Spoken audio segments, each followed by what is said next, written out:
This should not be in front of you. Not now. Not at this exact moment, when nothing in your day seemed to be leading here, when your mind was moving through its usual patterns, expecting nothing more than another passing distraction. And yet something interrupted that flow, something so subtle it didn't feel like force, but strong enough that you didn't scroll past. Most people would call that random. But notice this carefully. Random things don't hold your attention like this. They pass through you, leaving no trace. This didn't. It's easy to say your hand just moved, that your mind was simply looking for something new, the way it always does when the familiar becomes too quiet, too predictable, too empty to fully engage with. But that explanation only works if every moment feels the same, and you already know that's not true, because some moments feel heavier, as if they arrive with a kind of silent gravity that doesn't need to announce itself. There is a pattern to that, even if you've never stopped to name it. The ancient observers of human experience didn't trust coincidence the way we do today, not because they needed everything to be mystical, but because they noticed that certain encounters appeared at precise turning points. Never early, never late, always when something within the person had already begun to shift, even if that shift was still invisible on the surface. Like a signal sent without words, like a question formed without language. And what appears in response does not come from nowhere. It aligns. Think of it like a locked frequency. When nothing inside you matches it, you can pass through the same place 1,000 times and never notice what was always there. But the moment something changes, just slightly, it's as if the world rearranges itself just enough for that exact thing to come into view. Not to force you, not to convince you, simply to appear. That's why my moments like this are easy to dismiss, because they don't demand attention, they only hold it. And if you've stayed this long, even without fully knowing why, then something in you has already responded, even if your mind is still trying to reduce it to something ordinary. You can still leave. Nothing is stopping you. You can return to the same rhythm, the same explanations, the same sense of control that comes from believing everything happens without reason, and everything will feel exactly as it did before. Familiar, stable, untouched. But if you stay, even just a little longer, there is a different possibility. Not dramatic, not overwhelming, but quiet and precise. The possibility that what you're about to hear is not something new, but something you've been approaching for a long time without realizing it. Because not every doorway looks like one. Some of them feel like moments you almost ignored. And once you see that, even briefly, it becomes harder to believe that everything is as accidental as it once seemed. So don't rush this. Just stay. Sometimes that's when things begin to reveal what they were always waiting to show. Book sounds better you. Chapter 1. The Leakage of Attention and the Forge of Radioactive Magnetism. Every time your eyes rest on something, it takes something from you. Not dramatically, not in a way that forces you to stop, but quietly, almost politely, as if a thin thread leaves your chest and extends outward, attaching itself to whatever has captured your attention, feeding it with something you were never taught to protect, yet somehow feel missing when the day ends, and your energy feels strangely diluted. It doesn't feel like loss. It feels like routine. From the first moment you open your eyes in the morning, there is a gentle but constant movement outward. Your awareness drifting across screens, voices, fragments of distant lives, small pieces of information that seem harmless on their own, yet together form a continuous current, carrying something essential away from you without resistance. And because nothing appears broken, nothing feels urgent, but something is being spent.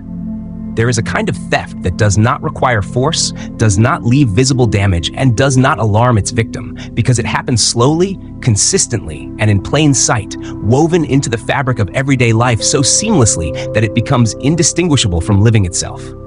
This is that kind of theft. Not of money, not of time, but of attention. And with it, something deeper. Most people have been taught to think of attention as a simple function, a tool of the mind used to focus, to listen, to observe, something neutral, something without consequence. But beneath that surface explanation lies a quieter law, one that has been recognized in different forms across older traditions, that attention is not passive, it is a form of transmission. Where it rests, something of you begins to flow, not symbolically, but in effect, because whatever receives your sustained awareness begins to take on a kind of weight in your inner world, as if it has been given permission to exist not just outside you, but within you. And the world you move through is filled with structures designed precisely to capture that flow. Stories that provoke emotion, conflicts that invite judgment, voices that pull you into reactions you never intended to have. It feels like you are simply observing, but in a deeper sense, you are participating. Because whatever you continue to look at, to listen to think about, you are feeding. And most of what surrounds you does not return that energy in any meaningful way. It only absorbs it. There is a reason certain things never seem to resolve, why outrage regenerates itself endlessly, why gossip circulates without end, why entire systems appear to thrive on attention rather than truth. And it is not because they are strong in themselves, but because they are constantly sustained by the energy of those who engage with them. Remove attention, and they fade. Give it, and they grow. There is an old image, preserved quietly in different teachings, of a hidden spring feeding a still pond in the middle of a dry landscape. And the reason that pond remains clear and capable of sustaining life is not because its source is infinite, but because nothing escapes it. The water contained long enough to deepen, to build pressure, to nourish something rare. The secret is not in how much it receives, but in how much it keeps. Now imagine someone arriving at that pond, seeing its beauty, and feeling the impulse to share it, not out of malice, but out of restlessness, or perhaps a misguided sense of generosity, and so they begin to open small cracks along its edges, allowing thin streams of water to flow outward into the surrounding ground. At first, nothing seems wrong. The pond still looks full, the surface still reflects the sky. The act even feels meaningful, as if something good is being distributed. But slowly, almost imperceptibly, the level begins to fall. The depth weakens. The pressure disappears. And what once sustained life begins to lose its ability to do so, not because the source has stopped, but because it has been allowed to leak faster than it can accumulate. The flowers fade first, then the clarity, then the stillness. Until what remains is only a shallow, exposed surface, unable to support anything beyond what survives in scarcity. And the water that was given away? It changed nothing. The dry ground remained dry. The dust remained dust. Nothing that received it became more alive. The loss was real. The return was not. Something similar happens in a life where attention is constantly dispersed, not through large, obvious errors, but through 1,000 small openings, moments of curiosity, reactions to things that do not belong to you, involvement in narratives that neither elevate nor sustain you, until by the end of the day, there is nothing left with enough weight to create anything of substance. And still, the belief remains that all of this is harmless, that watching is neutral, that listening is passive, that reacting is natural. But in a deeper sense, to observe is to feed, to focus is to give. And most of what surrounds you has been shaped to receive that giving, without returning anything of equal value. It only needs your attention to exist. Without it, it fades. With it, it grows. This is why certain systems feel stronger the more you oppose them emotionally, why anger seems to fuel what it is directed against rather than weaken it, because the energy behind that emotion still moves outward, still feeds the very thing it intends to resist. And without realizing it, you begin to live in a constant state of outward flow, your attention fragmented across countless directions, never held long enough in one place to build the pressure required for anything meaningful to form. You feel tired, but not from effort. You feel scattered, but not from complexity. You feel like something is missing, but cannot point to what it is, because nothing has been allowed to remain. So before anything changes, before any control is attempted, before any discipline is applied, there is only one thing worth noticing. Where your attention goes, something of you follows. And most of the time, it does not come back. Every time your attention lingers where it does not belong, something within you loosens its hold, not abruptly, not in a way that calls for alarm, but with the same quiet persistence as water finding its way through the smallest fracture in stone, until what once felt solid begins to thin without you ever noticing when it began. It often happens in the most ordinary moments, when you allow yourself to be drawn into conversations that carry no depth, into stories that have no place in your life, into the subtle habit of judging what does not concern you. And because nothing appears to be lost in that instant, it becomes easy to believe that nothing has been spent. But the loss is not immediate. It accumulates. And what it takes from you is not something visible, but something structural, something that holds your inner force together, something that allows your energy to remain long enough in one place to become anything of consequence. When that structure is repeatedly opened, even in the smallest ways, your attention begins to fragment. And once it fragments, it cannot build pressure. And without pressure, nothing within you has the strength to take form. This is why a life can feel heavy without any clear burden, why exhaustion can arrive before effort has even begun, why intentions remain suspended without ever becoming action. Because what is required for creation is not more energy, but contained energy. And containment is impossible when attention is constantly pulled outward. It is not necessary for anything to attack you. It is enough that you are kept occupied. Because distraction is not simply the absence of focus, it is the redirection of it. And once your awareness is scattered across 1,000 directions, opinions, events, reactions, concerns that do not belong to you, there is no longer a center from which anything can emerge.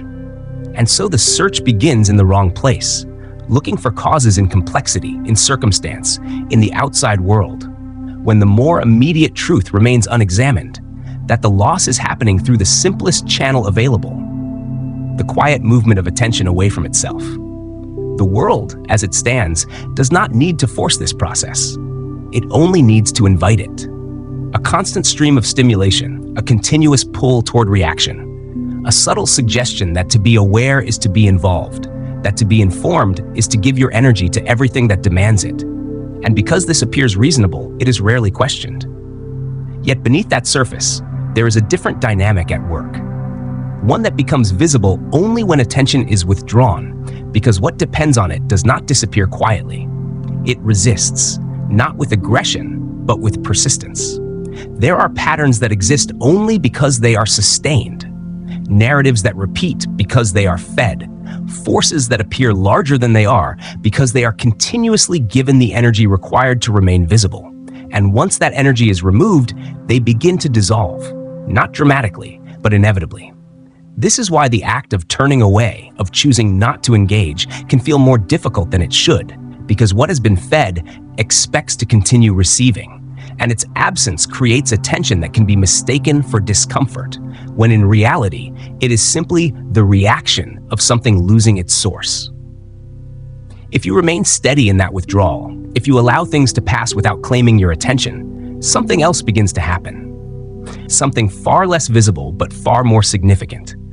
Because the energy that once moved outward begins to return, not all at once, but gradually, gathering in a way that has likely not been felt for a long time. At first, it does not feel like strength. It feels like pressure, a quiet accumulation, a density that does not immediately express itself, as if something within you is being held in place without release. And the instinct, almost automatically, is to open a channel, to distract, to relieve it in the familiar ways that have always been available. But if that instinct is not followed, if the structure remains intact, that pressure begins to change its quality. Because contained energy does not remain static, it transforms, becoming more stable, more directed, less reactive, until what once felt scattered begins to feel centered. There is a difference between movement and force, and that difference becomes clear here, because movement disperses, while force accumulates, and when attention is no longer leaking into every passing stimulus, it begins to carry weight, not through effort, but through presence. This presence does not need to assert itself. It does not need to compete. It does not need to explain. It is simply there, like something that has enough density to influence its surroundings without needing to reach for them. The same way a still body of water reflects without distortion. The same way something grounded does not shift with every external change. And others feel this, even if they cannot name it, because what is contained has gravity, and what has gravity alters the space around it, not by force, but by the quiet certainty of its existence. This is not something that is added. It is something that emerges when nothing is being lost. And it begins with a single recognition, simple but difficult to ignore once seen, that your attention is not without cost, that every place it rests receives something real, and that much of what has been receiving it has never returned anything of value. So the shift does not begin with action. It begins with refusal, with the quiet decision to no longer give what has been taken for granted. Because once the leaking slows, the accumulation begins. And once accumulation begins, everything changes. Not suddenly, but with a certainty that does not depend on time. Chapter 2, The Empire of Silence. Break the silence, and everything inside you loses weight. Not immediately, not in a way that shocks you into awareness, but in a slow and almost imperceptible collapse, like a structure that was rising with precision, suddenly losing the one element that held it together, leaving the outer shape intact while the inner strength quietly disappears. There is a reason the old teachings placed silence as the final pillar, not because it is decorative, but because it carries the entire weight of what is being built. The way a hidden foundation supports what no one sees yet determines whether anything can stand at all. Without it, nothing holds. And yet, this is where most people fail. Not because they lack ideas, not because they lack desire, but because they cannot resist the urge to speak too soon, to release what should have been protected, to expose what has not yet formed. The moment inspiration appears, something powerful happens within you, a kind of ignition that does not depend on external conditions, a sudden clarity, a rise of energy that feels almost unfamiliar, as if you have accessed a deeper current that was always there but rarely touched. In that moment, you have everything you need, not in the outside world, but within. And still, instead of turning inward and allowing that force to grow, the instinct is to move outward, to speak, to share, to describe what has not yet been built, as if announcing it gives it substance.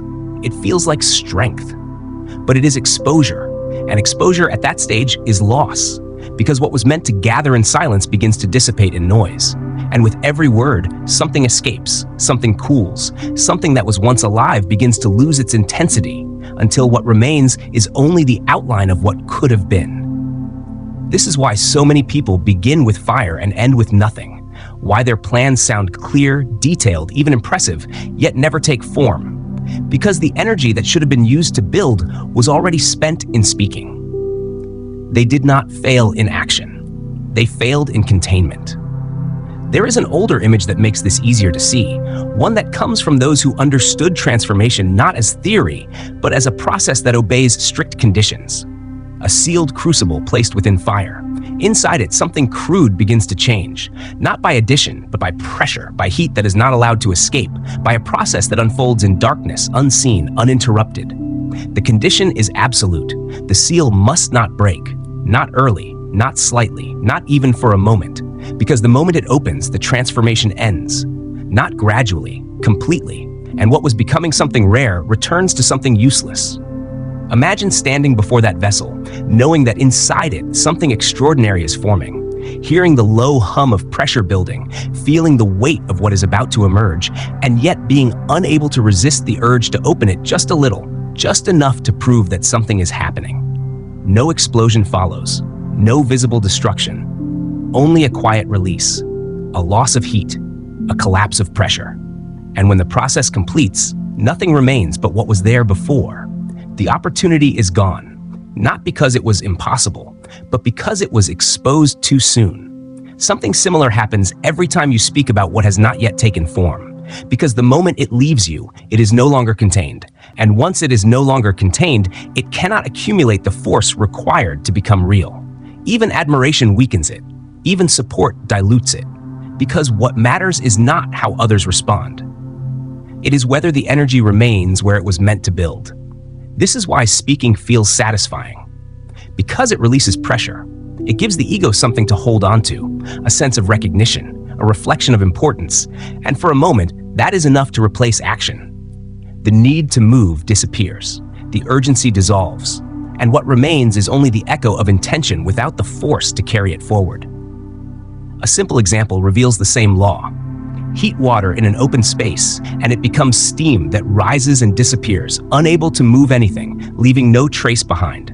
Seal that same heat within a closed chamber, and the steam has nowhere to go, so it builds, compresses, intensifies, until it becomes capable of moving something far greater than itself. The difference is not in the heat, it is in the containment. And what happens in that chamber reflects what happens within you. Because every intention carries that same nature, it can either dissipate through words or accumulate through silence, and it is that accumulation that becomes force. The kind of force that does not depend on motivation because it has already reached a point where it must express itself through action. But holding that force is not easy. It creates pressure, a tension that feels like it needs release. And the easiest way to release it is to speak, to share, to be seen. Because beneath the urge to speak, there is often something more fragile than the idea itself, the need to be recognized, to have others confirm what you feel, to feel important before you have become anything. And the moment that need is satisfied, the pressure weakens, the fire cools, the process stops. This is why silence is not restraint, it is protection. It is the condition that allows something to grow without interference, without dilution, without premature exposure. It is the space where pressure builds instead of escaping, where energy gathers instead of dispersing, where what is forming is given the chance to become something real. And from that place, something changes. Not in what you say, but in what you no longer need to say. Because what is real does not require announcement. It requires time. And the strength to remain hidden until it cannot be denied. The danger is not only that speaking weakens your fire, it also feeds the part of you that would rather be admired than become. When a plan leaves your mouth, it does not vanish into empty space. It lands in the perception of others, and their reaction begins to shape your internal state in ways that feel encouraging on the surface, yet quietly alter the direction of your energy. Because what you receive in return is not neutral. It is a form of feedback that your mind interprets immediately, often without your awareness. A look of approval, a word of praise, even a small acknowledgement can create a sensation that resembles achievement, as if something has already been secured. And in that subtle shift, the pressure that was meant to drive action begins to dissolve, not abruptly, but enough to reduce the urgency that once felt undeniable. This is not imagination. It is a response. Your system interprets recognition as progress, and once progress is felt, even artificially, the necessity to move forward loses its urgency because the reward has already been experienced without the cost, and the cost is where transformation happens, where friction sharpens intention, where resistance gives form to will. Without it, nothing changes. So what remains is a strange condition: clarity without movement, fresh intention without execution. A vision that still exists but no longer carries the force required to bring it into reality. And this condition can persist for weeks, for months, even for years, because on the surface, nothing appears broken, only unfinished. And while this internal weakening is already enough to derail most efforts, another layer begins to form the moment your words are received by others, because no mind receives your intention in its pure form. No one hears exactly what you feel. They hear it through the structure of their own experience. Each person filters what you say through their own limitations, their own fears, their own quiet reluctance to confront what your ambition represents. And even when they appear supportive, something beneath that surface often moves in resistance, not always through direct opposition, but through subtle influence that accumulates over time.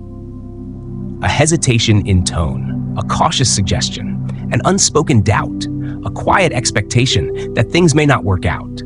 These signals are small, almost invisible, yet they gather, and what once felt like a clear path begins to feel heavier, less certain, as if something external has entered the process and begun to interfere with its natural flow, not by stopping it, but by slowing it just enough to alter its direction. Even concern can become a burden. A person who cares about you may imagine your failure out of fear, may replay that possibility in their mind, may feel it emotionally as if it has already happened, and without intending to, project that weight into the space you are trying to move through, adding a density that was not there before you spoke. What was once simple becomes complicated. What was once direct becomes delayed. And slowly, almost imperceptibly, the original clarity is replaced by hesitation.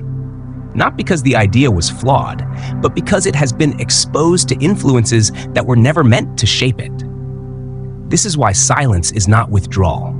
It is preservation. It prevents the contamination of what is still forming, keeping it within a space where it can develop without distortion, without being shaped by forces that do not belong to it, without absorbing the projections, the fears, and the expectations of others. Because what is unfinished cannot withstand exposure. It must remain contained until it has enough structure to hold itself, until it has enough weight to resist interference, until it no longer depends on protection.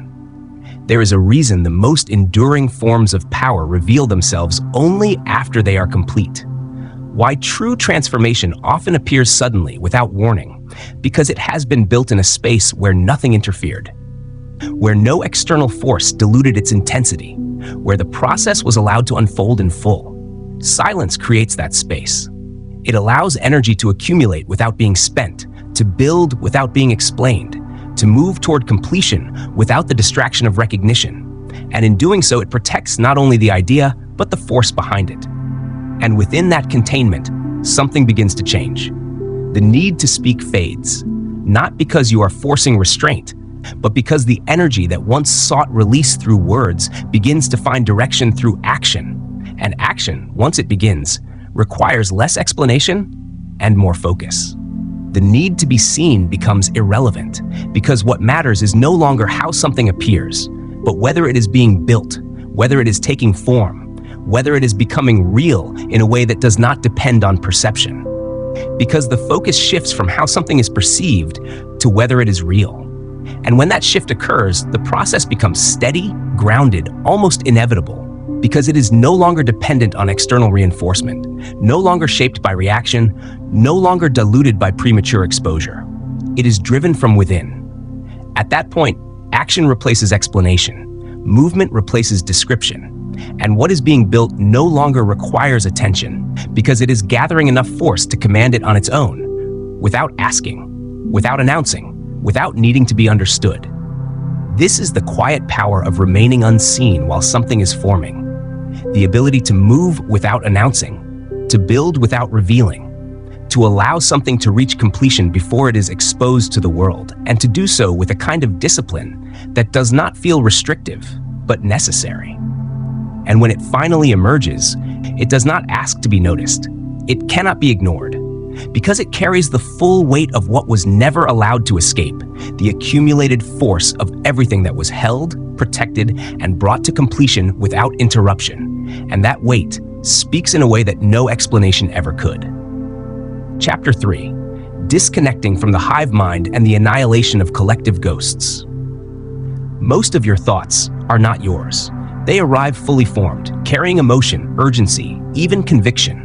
And because they appear inside your own mind, you accept them without resistance, without tracing their origin, without asking why the same fear, the same anger, the same certainty seems to move through millions of others at the exact same time. It feels personal, but it behaves like a pattern. A man wakes up and believes his reactions belong to him, that his irritation is justified, that his fear is rational, that his opinions are the result of his own thinking. And in that belief, he feels independent, because the illusion of authorship is difficult to challenge when the experience is immediate and internal. Yet if you step back, not emotionally, but perceptually, and observe the movement of people as a whole, something unsettling begins to appear.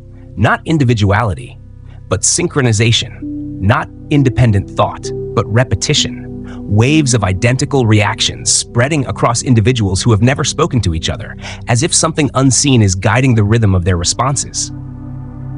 This is where the illusion of free will begins to crack, not because choice disappears, but because influence becomes indistinguishable from intention. A single thought is harmless. A repeated thought becomes a tendency. A shared thought, repeated across thousands, across millions, begins to gather weight, and that weight does not disappear. It accumulates, it merges, it condenses into something that no longer depends on any one person to exist. It sustains itself. And once it sustains itself, it begins to influence. Older systems of thought describe this in symbolic ways, not to mystify it, but to point at a simple observation. When enough attention is directed toward the same emotional frequency, Something forms that feeds on that frequency, something that requires continuation in order to remain. Fear feeds fear. Anger feeds anger. Attention feeds whatever it touches. And what is fed long enough begins to organize itself, not with intention as we understand it, but with persistence, with a tendency to draw more of the same energy toward itself.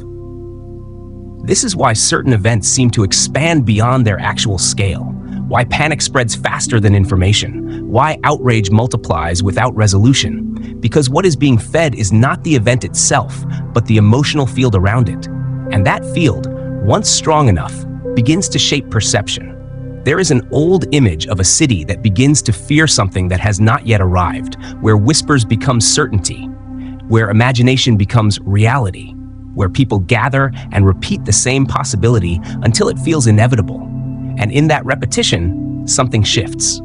The fear is no longer individual.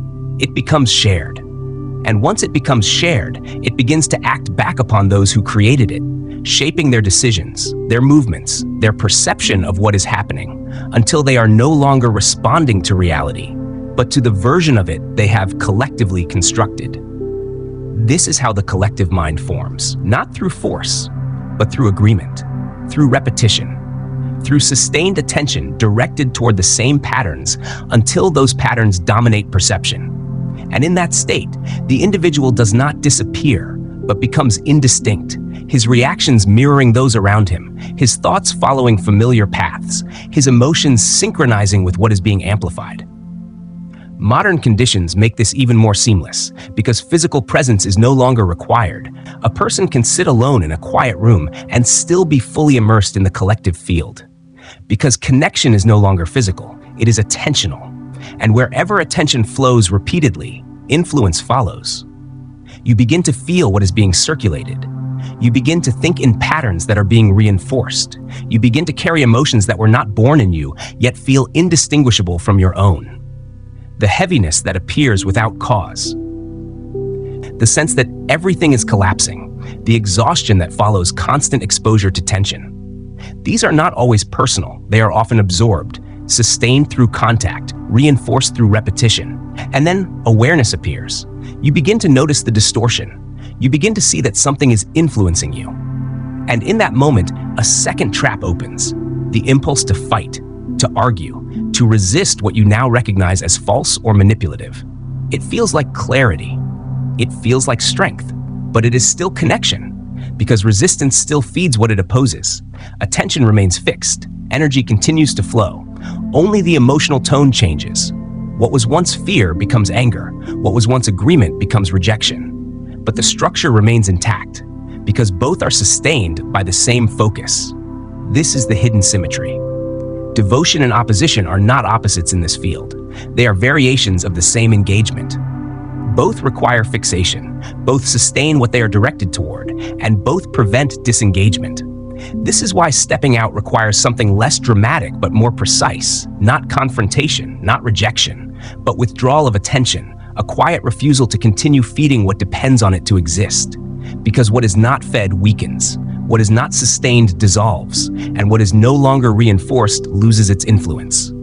This does not happen instantly, but it begins immediately. And in that beginning, something returns to you. Not control over others, but clarity within yourself.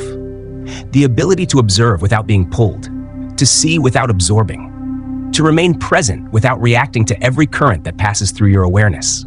And from that position, a distinction becomes possible between what arises from within and what has been placed there. That distinction changes everything, not because the world becomes different, but because your relationship to it does. Less noise, less urgency, less compulsion to react, more space, more stillness, more autonomy. And in that autonomy, something begins to loosen. The threads that once felt invisible start to release. The patterns that once felt inevitable begin to lose their hold. Not all at once, but enough that you can feel the difference. Enough that you stop mistaking every thought for your own. Enough that you begin to stand apart without needing to fight what you have left behind. And whether you bow in admiration or rise in anger, the result remains the same. You are still facing it, still feeding it, still tied to the same invisible circuit that demands your attention in order to exist. because in both devotion and resistance, the flow of your energy does not stop. It simply changes direction. And that direction is irrelevant to what feeds on it. What matters is that it continues. This is why fighting shadows gives them weight. Because what you oppose with intensity, you sustain. The man who hates with fury is no less bound than the man who worships with devotion, because both are fixed, both are engaged, both are pouring life into the same center, believing they are acting freely while remaining within the same field of influence. And as long as that engagement continues, the structure holds, the illusion persists, and the ghost remains fed. There is only one movement that breaks this cycle, and it does not look like strength in the way most people understand it. It does not involve argument, confrontation, or persuasion. It is colder than all of them, quieter than all of them, and far more decisive. It is indifference, not the careless indifference of ignorance, not the numbness of avoidance, but a deliberate withdrawal of attention, a refusal to participate in what demands your emotional reaction as its fuel, a choice to step back, not because you do not see, but because you see too clearly to be pulled into it. There are no weapons that can strike what has no substance. There is no victory in wrestling with what exists only through the energy you give it. The only way to dissolve what feeds on attention is to remove the attention, to let it starve. This requires something that feels unnatural at first because it goes against every conditioned response, every impulse to react, to comment, to engage, to take a side, to prove that you are aware, that you care, that you belong to the collective movement of reaction.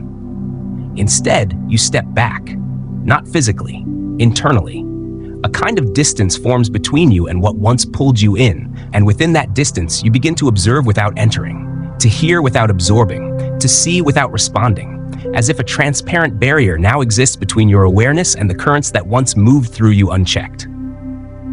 Noise continues. Voices rise, fear spreads, arguments unfold, but something in you remains still.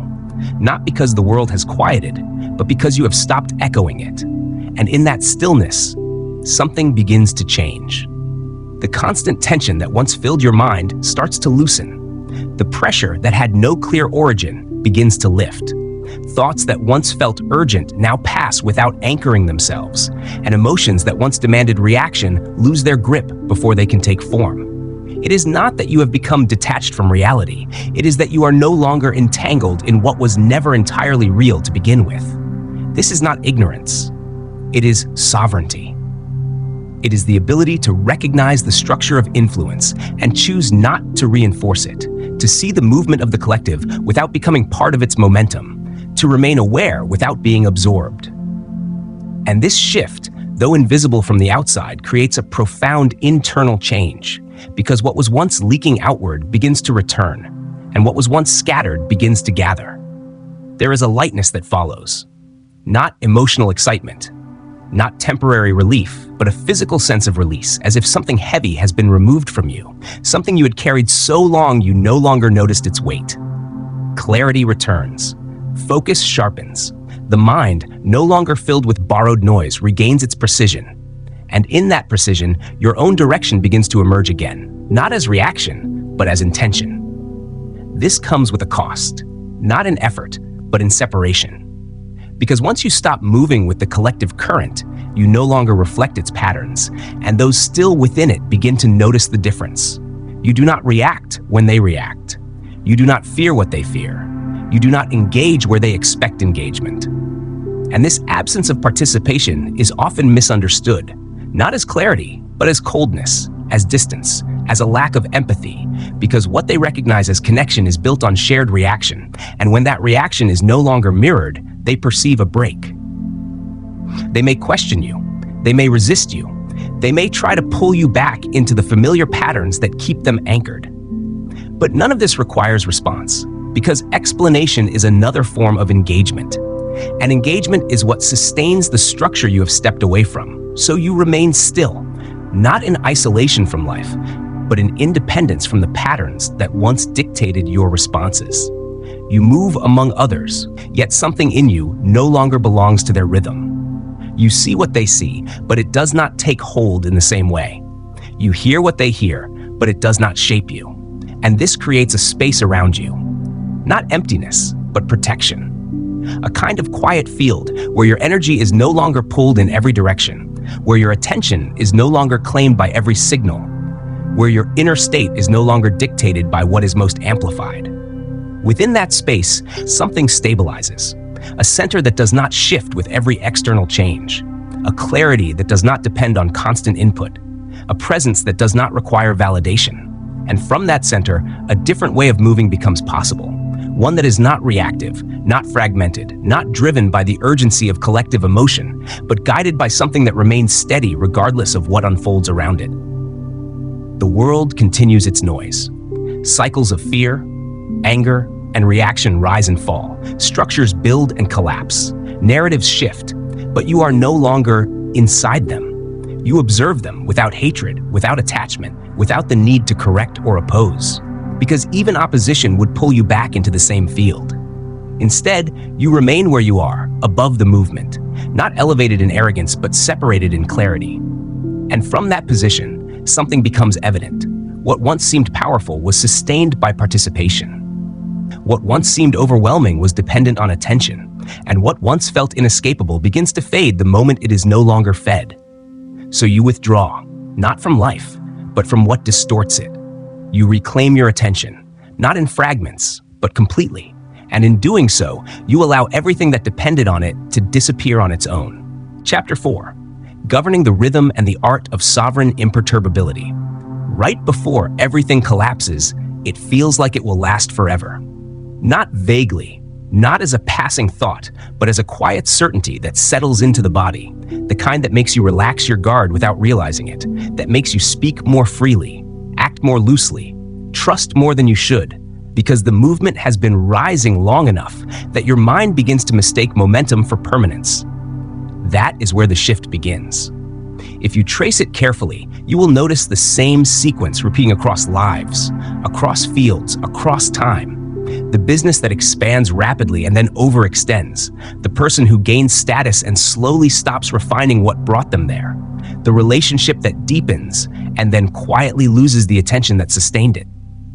Nothing breaks at the beginning. The structure appears intact, but something subtle has already changed. The peak has been reached, and the descent has already started, even if no one can see it yet. Everything moves in rhythm, not as a metaphor, but as a law that does not fail. Day turns into night, expansion folds back into contraction, growth reaches a limit and begins to reorganize itself. Even within your own body, there is no constant state, only cycles. Breath in and out, tension and release, rise and fall of energy that never holds a single position for long. Yet most people live as if one side of that movement can be frozen. They experience success and believe it will continue. They encounter loss and believe it will remain. In both cases, they attach themselves to a temporary phase and call it reality.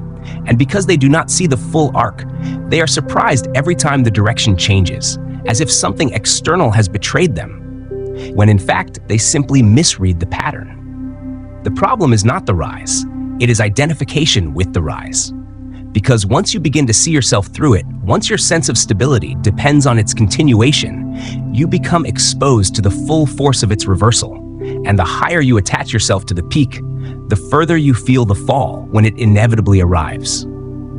This is why euphoria is not harmless. It feels positive. It feels deserved. It feels like confirmation that things are working. But beneath that feeling, something dangerous happens. Awareness softens, discipline loosens, small signals are ignored, and the very conditions that created the rise begin to erode quietly. Not dramatically, gradually, until the structure is no longer capable of holding what it built. And when the movement turns, it feels sudden, even though the preparation for that turn has been happening for some time. There is another way to move within this, not by stopping the rhythm, because nothing stops it, but by changing your relationship to it, by stepping away from the outer edge where every movement is amplified and moving toward a point where the same rise and fall still exist, but do not define your internal state. This does not mean becoming cold or unfeeling. It means becoming stable, able to experience success without losing clarity, able to face difficulty without losing direction, able to recognize that both are part of a larger movement that does not require your emotional collapse or your blind celebration. An old account describes a ruler who understood this only after nearly destroying his own reign. Not through weakness, but through excess, through the inability to remain steady when circumstances shifted. When victory came, he expanded too far. When loss appeared, he contracted too completely. His problem was not external pressure, it was internal oscillation. What changed him was not power, but perspective, a simple interruption placed at the exact moments where his reactions would normally carry him away. At the height of success, he was reminded that what he was experiencing would pass, not in theory, but as a direct confrontation with the temporary nature of his own state. The effect was immediate. The intoxication broke. His thinking sharpened. He returned to discipline before the decline could take hold. Years later, when everything around him pointed toward collapse, the same reminder appeared again, and instead of spiraling into fear, he recognized the pattern, saw the movement for what it was, and remained steady long enough to act with precision instead of panic. Nothing about the external situation changed instantly, but his position within it did, and that difference was enough to alter the outcome. This is where control actually exists. Not in stopping what rises or what falls, but in refusing to become either, to see the peak without becoming it, to endure the descent without being defined by it. Because once you remove the illusion that either state is permanent, something stabilizes in you, something that no longer reacts with the same intensity, something that begins to hold its position even as everything around it continues to move. The greatest mistake most people make is not in failure, it is in success. Because success invites expansion, and expansion without awareness creates imbalance, and imbalance always corrects itself, not as punishment, but as structure restoring itself to equilibrium. This is why those who rise quickly often fall just as quickly, not because they were not capable, but because they did not remain centered as the movement carried them upward. So the question is not how to avoid the fall. It is how to stand in a way that does not collapse when it comes. And that requires something very simple, but rarely practiced, holding the same level of awareness in both extremes, refusing to let elevation distort your perception, refusing to let difficulty shrink your capacity, allowing both to pass through without attaching your identity to either. From that position, the rhythm does not disappear, but it loses its control over you. You still move through success and loss, but you are no longer thrown between them. You begin to feel something else instead. A steadiness, a center that does not shift with every change. And from that center, the movement continues, but you remain. Euphoria is not a reward. It is a signal that something inside you is still unstable. In the cold language of hidden laws, euphoria is not celebrated as a virtue. It is identified as a distortion, an overflow of energy that has lost its center, a reaction that reveals a deeper imbalance rather than strength. It appears bright. It feels powerful, but beneath that brightness, there is a subtle ignorance, the inability to hold power without trembling under it. At its root, euphoria is not joy, it is surprise. It is the reaction of one who did not fully expect what has just happened, the internal confession that the result still feels like an accident, like something received rather than something owned. A man who truly assumes his position does not erupt when reality aligns with it. He receives it with density, with a kind of heavy calm that does not need to express itself outward. A king does not celebrate when wine is brought to his table. The act is natural.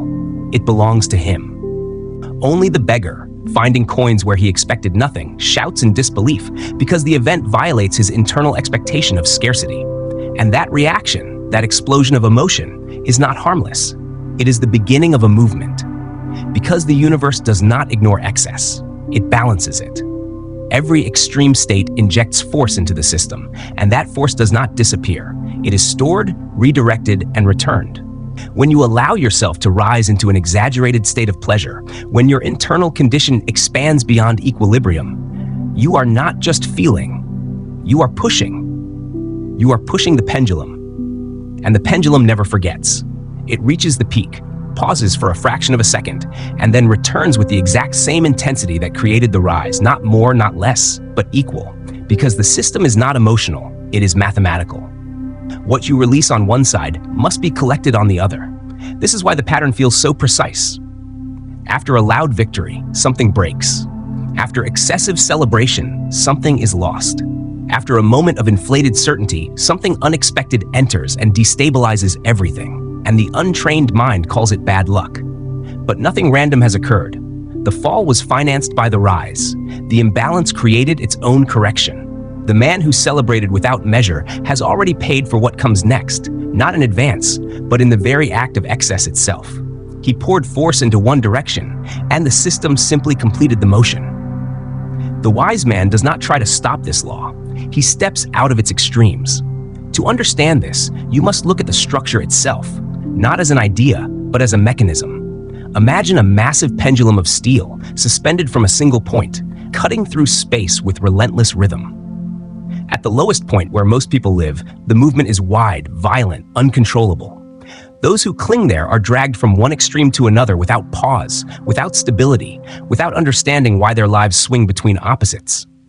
They try to resist. They try to control outcomes.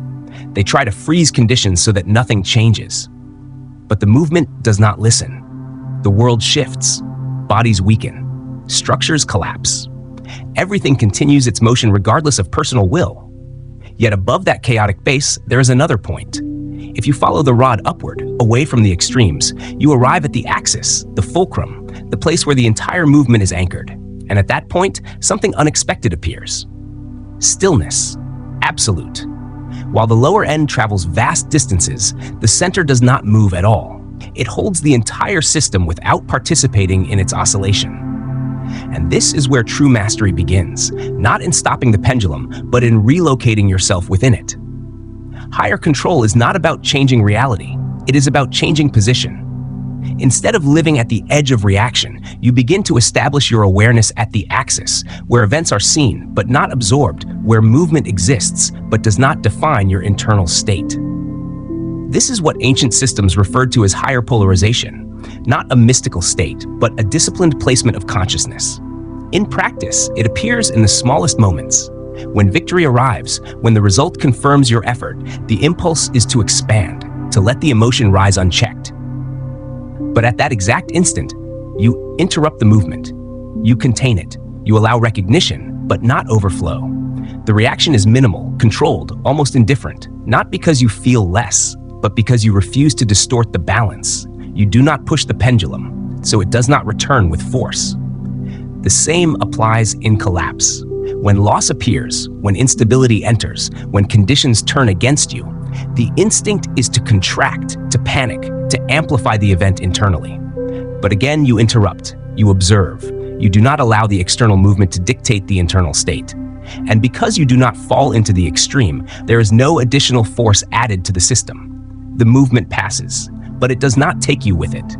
This is where something rare begins to form. A state that is not dependent on circumstance, a presence that does not react predictably, because the world operates on reaction. It pulls, provokes, seduces, threatens, always expecting a response that can be measured, anticipated, and controlled. If anger can be triggered, control is established. If pleasure can be inflated, direction is guided. If fear can be activated, behavior becomes predictable. But when reaction disappears, control disappears with it. The one who cannot be read cannot be guided. The one who does not swing cannot be pulled. From the outside, this appears as coldness, but internally, it is density. Energy that no longer leaks into extremes begins to accumulate. Movement becomes precise. Decisions become clean. Actions carry weight, not because they are louder, but because they are no longer diluted by constant fluctuation. In a world that is dragged by hysteria, the one who remains still becomes something else entirely. Not louder, not more visible, but more influential, because stability in the presence of chaos creates a center that others unconsciously orient toward. The storm continues, but it no longer enters you. And from that position, something changes quietly but permanently. You are no longer part of the swing. You are the point around which it moves. Chapter 5, Voluntary Sacrifice and the Unbreakable Scale of the Cosmos. A man kneels and asks for gold. Another walks into the fire and pays for it.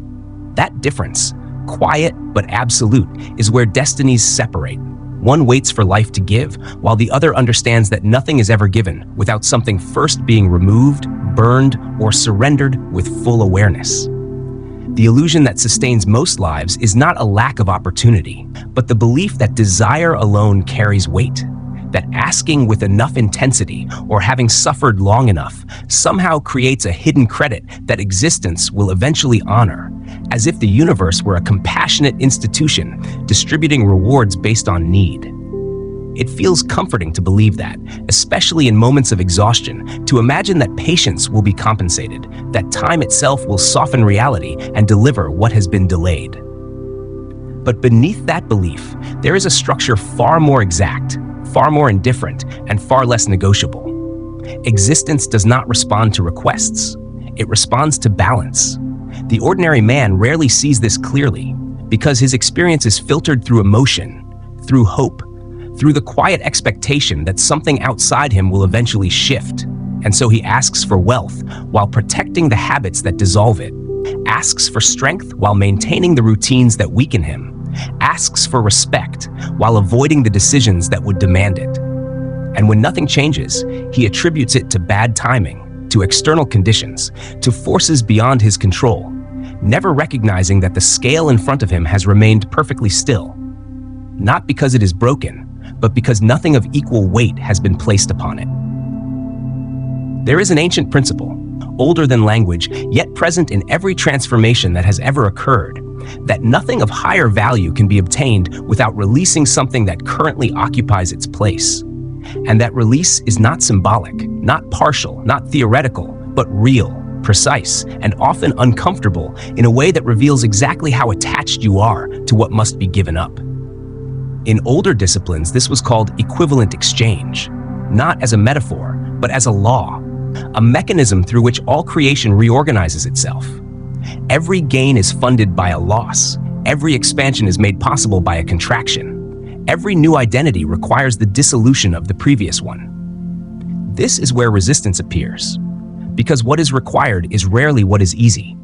A man may give up time, give up comfort, give up superficial distractions, and still remain unchanged, because what sustains his current reality lies deeper, in the patterns he protects, in the roles he continues to play, in the quiet agreements he has made with himself about who he is and what is possible for him. And those are not easily surrendered, because they do not feel like obstacles. They feel like identity, like truth, like the structure that holds everything together, even when that structure is the very thing preventing movement. There is an old story told in markets that no longer exist, of a beggar who sat for years at the gates of a city, leaning on a worn wooden staff that had become as much a part of him as his own body. Not because he needed it to walk, but because it allowed him to appear weaker than he was, to draw sympathy, to receive small offerings that sustained his days. He spoke often of wanting more, of escaping his condition, of living with dignity instead of dependence. And one evening, a man approached him carrying a small vessel that glowed with a steady, unnatural heat, a fire that did not flicker, that did not consume the hand that held it. The man offered him a simple exchange, placing the vessel between them and explaining that anything placed within it would be reduced to its essence and returned in a form of equal weight but greater value, not as a gift, but as a conversion. The beggar, curious and restless, tested it with something trivial, a piece of rusted metal he carried in his pocket, and within moments it dissolved into something brighter, something denser, something undeniably more valuable. Seeing this, his excitement grew. He offered more small things, worn objects, fragments of what he no longer needed, and each time the result matched the input, not exceeding it, not disappointing it, but reflecting it with perfect accuracy. Then the man looked at him and asked for the only thing that mattered, the staff. For a moment, everything became still, because the beggar understood immediately that the weight of that object far exceeded anything he had offered before, not in material, but in meaning. That staff was not just wood. It was his role, his identity, his method of survival, the silent agreement he had made with the world about who he was. To give it up would not only change his condition, it would remove the foundation of how he existed. And in that realization, the desire for transformation collided with the fear of losing himself, and fear won. He offered other things instead, anything but that. And the man closed the vessel. The exchange ended. The opportunity disappeared, not because it was denied, but because the price was refused. That same moment repeats itself in quieter forms, in ways that are harder to recognize, because the staff is rarely visible. It appears as habit, as comfort, as explanation, as a way of being that feels necessary, even when it is limiting. A person asks for a stronger body, but holds on to the behaviors that weaken it. Asks for financial independence, but protects the patterns that keep them dependent. Asks for meaningful connection while maintaining the emotional defenses that prevent it. And each time, the scale remains unmoved, not as punishment, but as response. Because the law is exact. What you receive will always match what you were willing to give. Not what you said you would give, not what you planned to give, but what you actually released. And the greater the transformation, the more precise the requirement becomes, because surface adjustments no longer suffice. What is asked for is structural. It is the removal of what sustains the current version of your life. This is why true change often feels like loss before it feels like gain. Because something real has been taken away, not by force, but by choice. And in that empty space, something new has the possibility to form. So when someone speaks of wanting more, of reaching something beyond where they are, the question is not whether they desire it enough, but whether they are willing to place on the scale something that carries the same weight as what they are asking for, and whether they can recognize what that is before life decides to take it from them in a way they do not control. Because the scale is already there. Silent, balanced, waiting. The mistake is not that people give too little effort. The mistake is that they give the wrong things and expect the scale to pretend not to notice.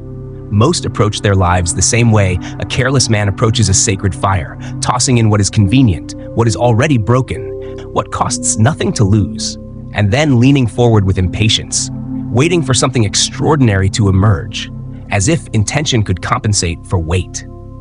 They read a little, try briefly, restrain themselves for a moment, and then look at the result with quiet indignation, asking why nothing meaningful has changed, unaware that the answer has already been given with perfect precision. What returns is not failure, but equivalence, a small and fleeting outcome that matches exactly what was offered, something that fades quickly because it was built on something that carried no real substance. The scale does not respond to effort in the way people imagine. It responds to truth. It does not care how tired you feel, how long you have struggled, or how much you believe you deserve something different. Past suffering has no purchasing power if it was endured passively. Because suffering alone does not alter structure, it only reveals it.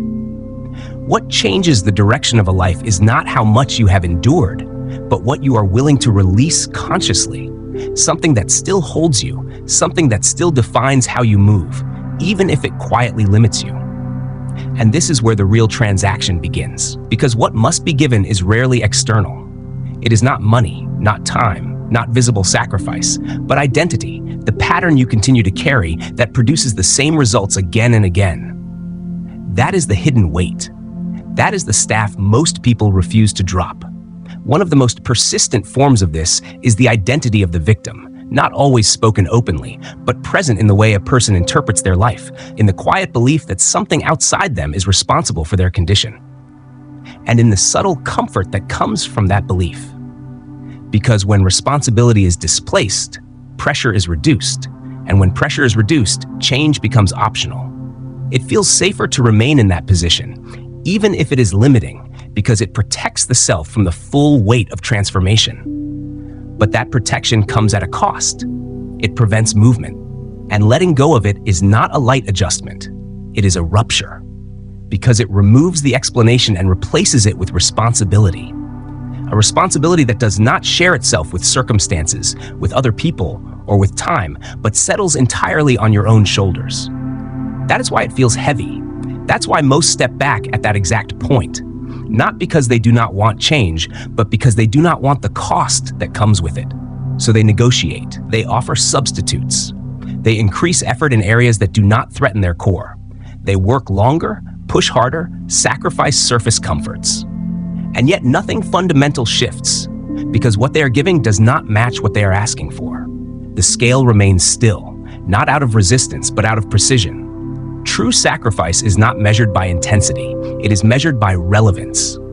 It demands the exact thing you are most reluctant to release, the habit you defend, the reaction you justify, the role you continue to play because it has become familiar, even if it confines you. If your need is approval, the cost is the willingness to be misunderstood. If your structure is built on avoidance, the cost is direct confrontation. If your identity depends on being seen a certain way, the cost is the loss of that image. The price is always located at the point of resistance, and it is never symbolic. And this is why it cannot be negotiated. Because existence does not respond to what you claim to sacrifice. It responds to what actually alters the structure of your life. Until that happens, nothing changes. There are only two ways this payment is made, and no one escapes it. Either it is made consciously, through deliberate release, or it is taken unconsciously, through circumstances that force the same loss without the benefit of awareness. When nothing is given voluntarily, life begins to remove what was protected, not as punishment, but as correction, through loss, through disruption, through events that break what was never surrendered. And when that happens, it feels sudden, unfair, even cruel. But it is the same balance being restored from the opposite direction. The alternative is quieter, more controlled, and far more demanding, because it requires you to step forward before you are forced, to identify what holds you in place, and to remove it with full awareness, accepting the discomfort that comes with it, instead of waiting for it to arrive in a form you cannot control. This is the difference between being shaped by life and shaping yourself. When that choice is made, something shifts immediately, not outside, but inside. A release of tension, a redistribution of energy, a space that did not exist before.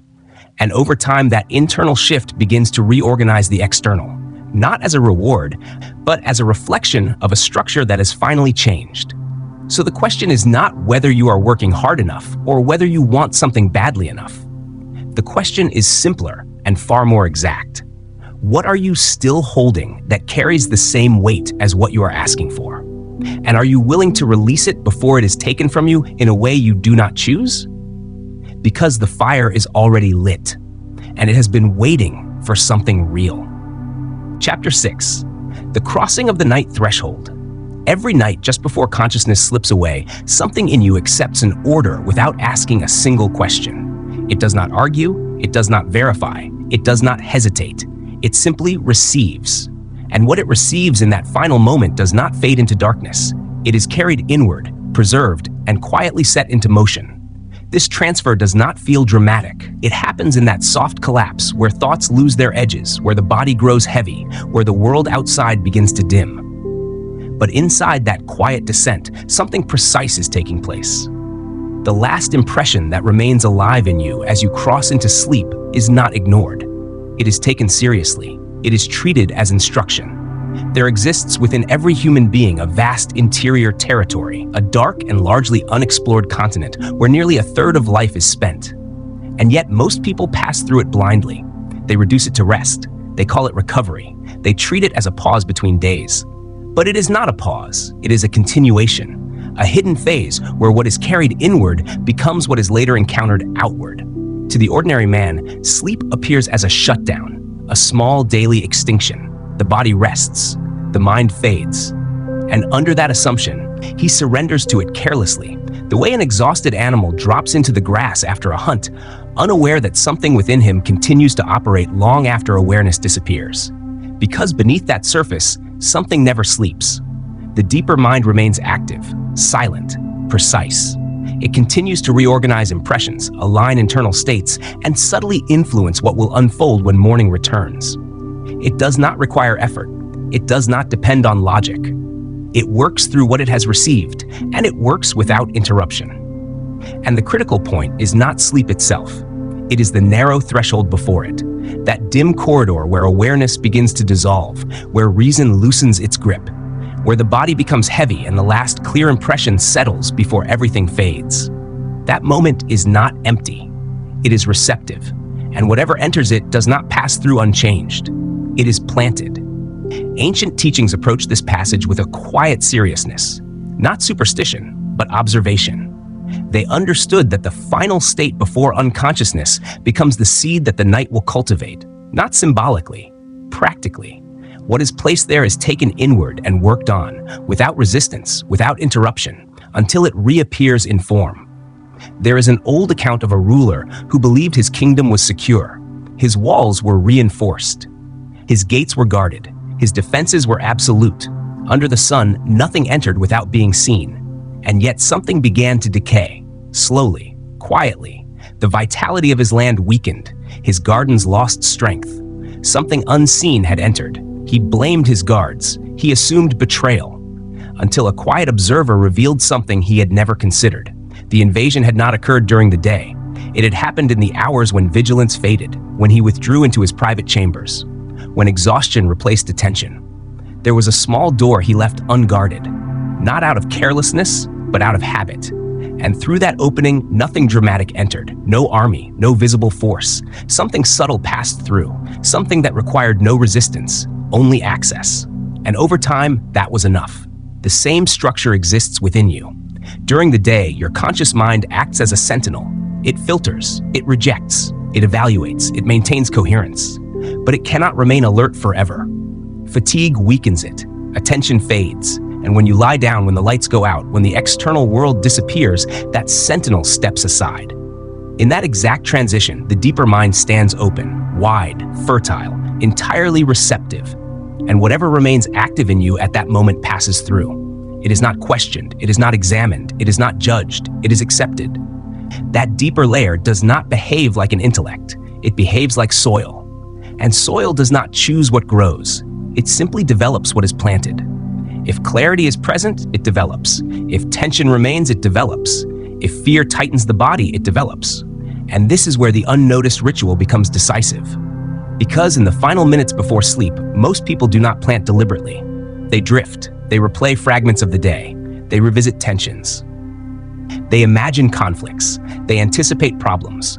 And those impressions, charged with emotion, become the final signal delivered into that receptive field. If resentment is carried into that threshold, it is planted. If anxiety is the last sensation, it is planted. If doubt closes the chest, it is planted. And once planted, it does not disappear. It is taken into the night, into that silent process where the deeper mind continues its work. It aligns patterns. It shapes perception. It prepares the conditions that will appear the next day, not through force, through consistency. This is why the morning often arrives already shaped, why certain patterns repeat without clear origin, why outcomes seem to follow emotional undercurrents more than conscious decisions. Because the instruction was not given in action, it was given in surrender. Seen clearly, the night is not for forgetting, it is for creating. And the threshold you cross without attention each evening is not a harmless passage. It is the quiet point where direction is set, where what you carry inward becomes the structure you will meet again when the light returns. The decay you meet in daylight was not born in daylight. It was planted quietly, in the hour when you stop paying attention. A kingdom does not collapse under the sun if its poison was sown under the moon. Every morning, without exception, is a harvest, not of chance, not of luck, but of what was allowed to settle in that final, unguarded moment before sleep, where thoughts lose structure but gain power, where intention dissolves but impression deepens. In that narrow silence, a man unknowingly becomes the architect of his own confinement, because what he carries into that threshold does not fade. It is received, preserved, and expanded beyond his awareness. Those who shape their lives deliberately do not treat this moment casually. They approach it with a kind of quiet seriousness, not out of superstition, but out of understanding. Because the final state before sleep is not a passive drift, it is an entry point, and what passes through it is not ignored, it is accepted, not argued with, not filtered, simply absorbed. And so the difference begins there, where most allow whatever remains from the day to spill over: fatigue, doubt, irritation, unfinished tension. The one who understands pauses before that crossing. Not with force, not with strain, but with precision. Because effort at that point is crude. Too much control breaks the process. What is required is something softer, almost unnoticeable, like the movement of a hand that places something valuable where it will be found later. As the body settles, as the edges of awareness begin to blur, as the weight of the day loosens its grip, There is a brief interval where thought is still present but no longer dominant. That is the opening. That is where direction is set. And what is placed there matters more than what was done all day. Because the mind beneath does not evaluate content the way the surface does. It does not measure logic or feasibility. It does not compare what is imagined with what currently exists. It simply receives the final impression and begins to build around it, the way soil responds to whatever seed is placed within it. So the question is not what you want in general, but what remains in you at that exact moment. Is it tension? Is it unfinished conflict? Is it a quiet sense of lack that has been carried through the day? Or is it something else entirely? Those who have observed this closely notice that visualizing effort reinforces absence. To imagine the process is to confirm that the result is not yet present. And so the approach shifts, not toward effort, but toward completion. Not toward pursuit, but toward possession. The image becomes simple, not how something will be achieved, but how it feels when it is no longer in question. The work finished, the outcome settled, the weight removed. But even that is not enough, because thought alone is too thin to leave a lasting imprint. The deeper layers respond to sensation, to feeling, to the physical echo of experience, and so the state must be felt, not described. What does relief feel like when nothing remains unresolved? What does stability feel like when there is no longer anything at risk? What does certainty feel like when doubt has nowhere to attach itself? These are not ideas. They are conditions. And when that condition is allowed to settle, gently, without force, without insistence, just held long enough to become the final note before everything fades, something quiet happens. The surface mind withdraws, the usual resistance disappears, and what remains slips into a deeper layer without interruption. At that point, it is no longer a wish. It is instruction, not because it was declared loudly, but because nothing opposed it when it entered. And once received, it begins to operate in ways that are not directly visible. Not through sudden change, not through immediate transformation, but through alignment.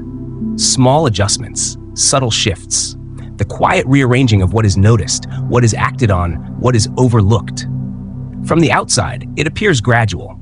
From the inside, it feels almost inevitable. Because what is repeated there, night after night, does not remain abstract. It becomes familiar. And what becomes familiar begins to shape behavior, perception, and eventually outcome. This is why those who master this moment often move differently through the day without appearing to try harder. Because they are not building from effort alone, but from a state that has already been rehearsed where it matters most. And yet, the cycle does not end with sleep. There is another threshold, quieter but just as decisive, waiting at the other side. The moment before waking fully returns. That brief interval where the body begins to respond, but identity has not yet fully reassembled, where memory has not yet rushed back in, where for a few seconds there is space before the weight of the day reattaches itself. Most people lose it instantly. The eyes open, the mind floods, the same concerns return, the same patterns reappear. And whatever subtle shift occurred during the night is overwritten before it has a chance to stabilize. But the structure is the same. What enters first stays. And so the same principle applies in reverse. Not with urgency, not with tension, but with awareness. A brief pause, a refusal to rush back into the familiar. A moment where the state carried into sleep is allowed to surface again before anything else takes its place. Not forced, just remembered. And in that small continuity, something stabilizes. The work of the night is not interrupted, it is extended. From there, the day unfolds differently, not because circumstances have suddenly changed, but because the internal reference point has shifted. And over time, that shift accumulates until what once required effort begins to feel natural, and what once felt distant begins to feel inevitable. Seen this way, the bed is no longer just a place of rest. It becomes a quiet threshold, crossed twice each day, where direction is set and reinforced, where what is carried inward becomes what is eventually encountered outward. And the choice remains simple, though rarely noticed. To enter it unconsciously and repeat what has always been, or to cross it with intention and begin to shape what has not yet formed. Because nothing stops at the surface. What is planted in silence grows. Chapter 7. Silent influence and mastery over the will of others. Contemplate the hidden ignorance that governs civilized man. He walks through structured cities and ordered systems, believing he is self-contained, that his thoughts are sealed within him, that what he carries inside remains invisible unless he deliberately releases it through speech or action. And from this belief, he constructs his entire strategy of influence, trusting words as his primary instrument, relying on explanation, persuasion, and performance, never suspecting that something far more immediate has already entered the space before him and begun shaping the outcome long before he speaks. Because what he calls silence is not empty. It is already speaking. Between one person and another, there is no neutral distance, no harmless gap, only a subtle medium that continuously transmits the emotional and mental condition of each individual, not as language, not as deliberate communication, but as a constant field of influence that precedes intention and bypasses logic entirely. And this is why the man who depends on speech finds himself struggling, because by the time he begins to argue or explain, the response he is trying to change has already formed. This is where most efforts fail, not in the sentence, but before it. There is an old account of a warlord whose reputation made negotiation impossible, a man who responded to any attempt at diplomacy with immediate violence, whose presence alone created submission. And when his army surrounded a peaceful city, no one expected survival, because the outcome seemed fixed long before any words could be exchanged. Yet in the depth of night, when certainty had settled over the camp, a single man walked out from the city gates, unarmed, unguarded, without display or declaration, and allowed himself to be brought before the warlord, who received him with the same fury he offered to all others, shouting, striking the table, describing destruction in detail, while his generals filled the space with laughter and aggression, amplifying the tension, waiting for resistance that would justify violence. But the old man did not participate. He did not argue. He did not defend. He did not attempt to persuade. He stood still, and within that stillness, something precise occurred, because he refused to accept the reality being imposed upon him, not outwardly, not through denial, but inwardly, completely, holding instead a different condition in which the conflict had already ended, in which the outcome was already settled. And he maintained that state without interruption, without force, without performance. He did not try to convince them of peace. He embodied it, and gradually, something began to shift. The shouting weakened, the laughter thinned. The aggression, which had filled the space like fire, began to lose cohesion, as if deprived of the tension required to sustain it. And the warlord, who moments before had been fueled by his own fury, felt that fuel disappear, because his violence could not find resistance, his dominance could not locate submission, and without that interaction, the structure of his power collapsed inward. He dropped his sword, not because he was persuaded, but because the field had changed. This is the layer at which influence truly operates, not in words, but in state.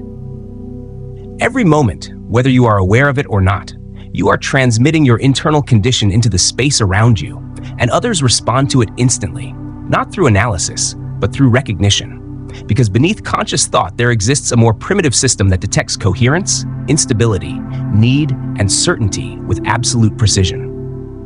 When a man enters a room carrying doubt, seeking approval, fearing rejection, that condition spreads.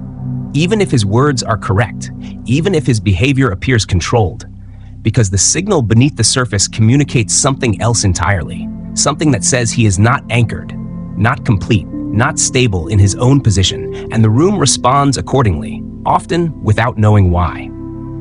But when a man enters without that internal fracture, without that silent request for validation, something different occurs, because he is no longer transmitting need, he is transmitting completion, and completion has weight, and weight alters movement. Just as in the physical world, the heavier body shapes the orbit of the lighter. In human interaction, the more stable presence reorganizes the emotional field around it.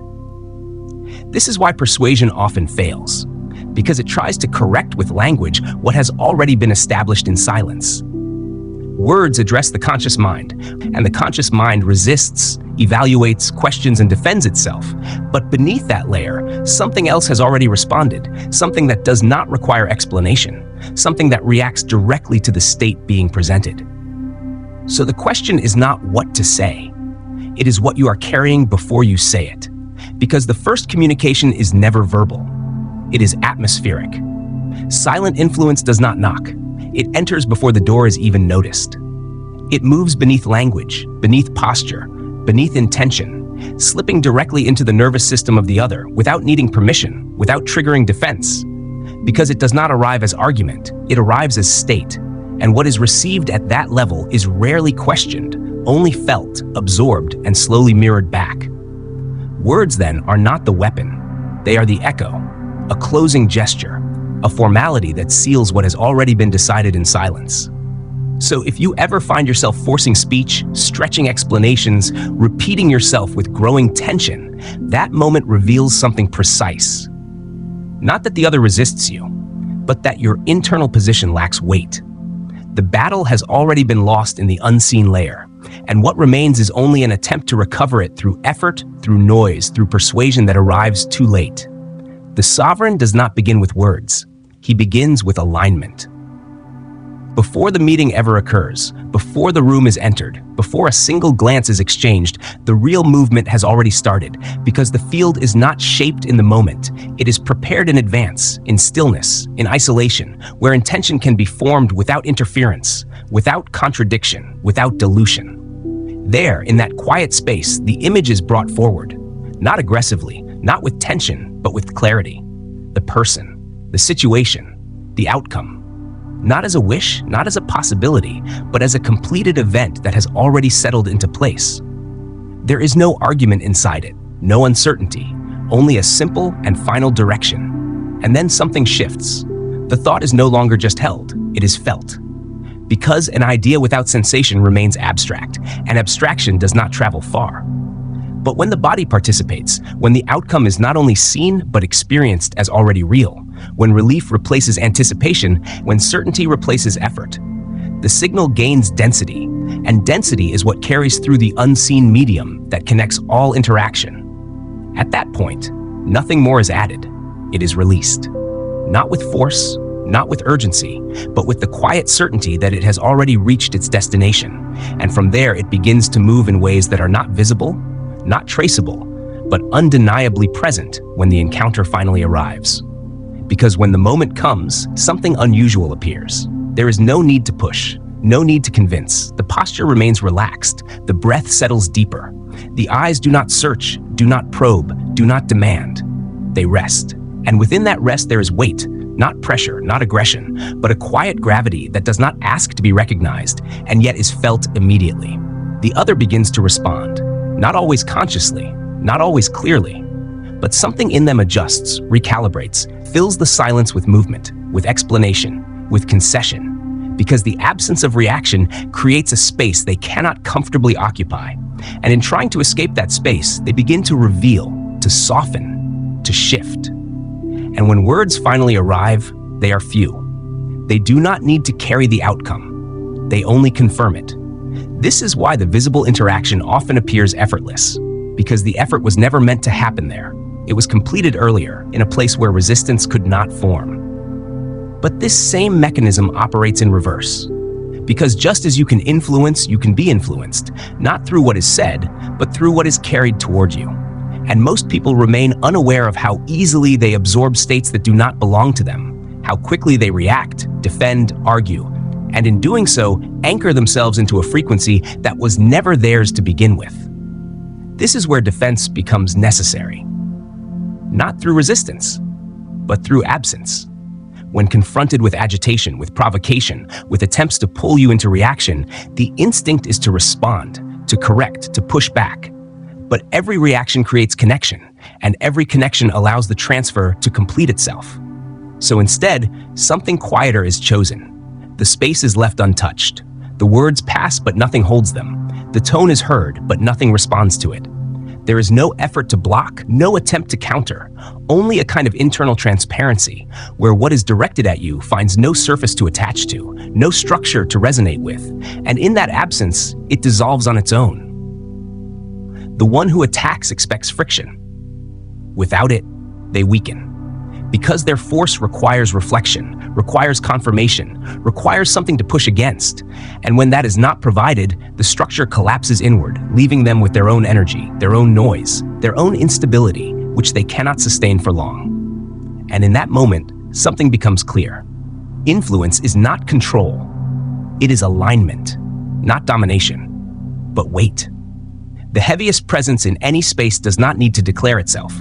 It simply exists with such internal coherence that everything else begins to organize around it, not by force, but by necessity. The same way smaller bodies move around larger ones without being instructed to do so. So the real question is not how to speak better. It is what you are carrying before you enter the room. Because long before the first word is spoken, long before the first gesture is made, something has already arrived ahead of you. Something silent, something precise, something that will determine whether your words struggle to be heard or land exactly where they were meant to go. And that is where mastery begins. Chapter 8, the principle of necessary friction. The exact moment you feel like quitting is not a warning. It is the gate you were supposed to cross. There is a silent tragedy that repeats itself with almost mechanical precision in the lives of men. A pattern so common that it no longer shocks anyone, yet so destructive that it has buried more potential than any external enemy ever could, because it does not arrive as failure. It arrives as fatigue, as confusion, as a quiet loss of momentum that feels personal, but is anything but. Observe how it always begins. A man discovers something, an idea, a path, a direction that suddenly makes sense, and with that discovery comes energy, not forced, not artificial, but natural, rising from within like a current that carries him forward without resistance. He wakes earlier, thinks sharper, acts faster, and the world seems to respond as if obstacles shrink and time itself rearranges to accommodate his movement. In those first days, everything advances. The project grows, the vision expands, and intoxicated by this acceleration, he makes a subtle but fatal assumption. He believes this state will continue. He believes that the force he feels now belongs to him, that it is something he can rely on, something stable, something that will carry him all the way to the result. And under that belief, he relaxes his vigilance. He stops preparing for interruption. He begins to trust momentum instead of understanding it. Then the break comes. Sudden, unexplained. The same work that once felt light becomes heavy. The same clarity becomes fog.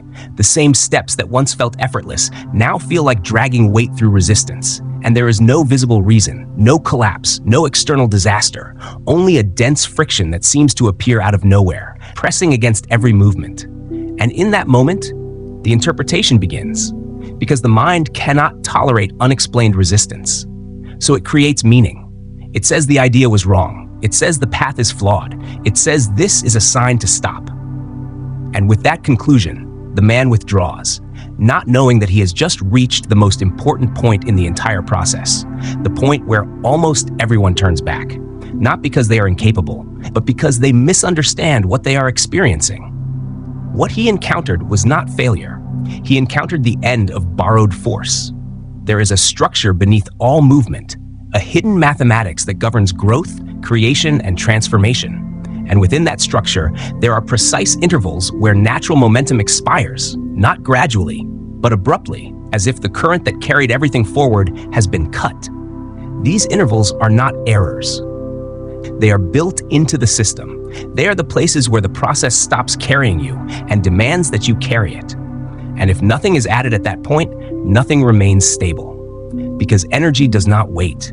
If it is not pushed forward, it is redirected, captured by easier paths, by distractions, by impulses that require less effort, and slowly, almost invisibly, the original direction dissolves, not through collapse, but through deviation. This is why so many lives are filled with beginnings, and so few contain completions. To understand this more clearly, picture a fleet crossing a vast ocean, carried by strong winds, advancing without resistance, the sails full, the direction clear, the crew confident, even joyful, because everything moves as if guided by something beyond them.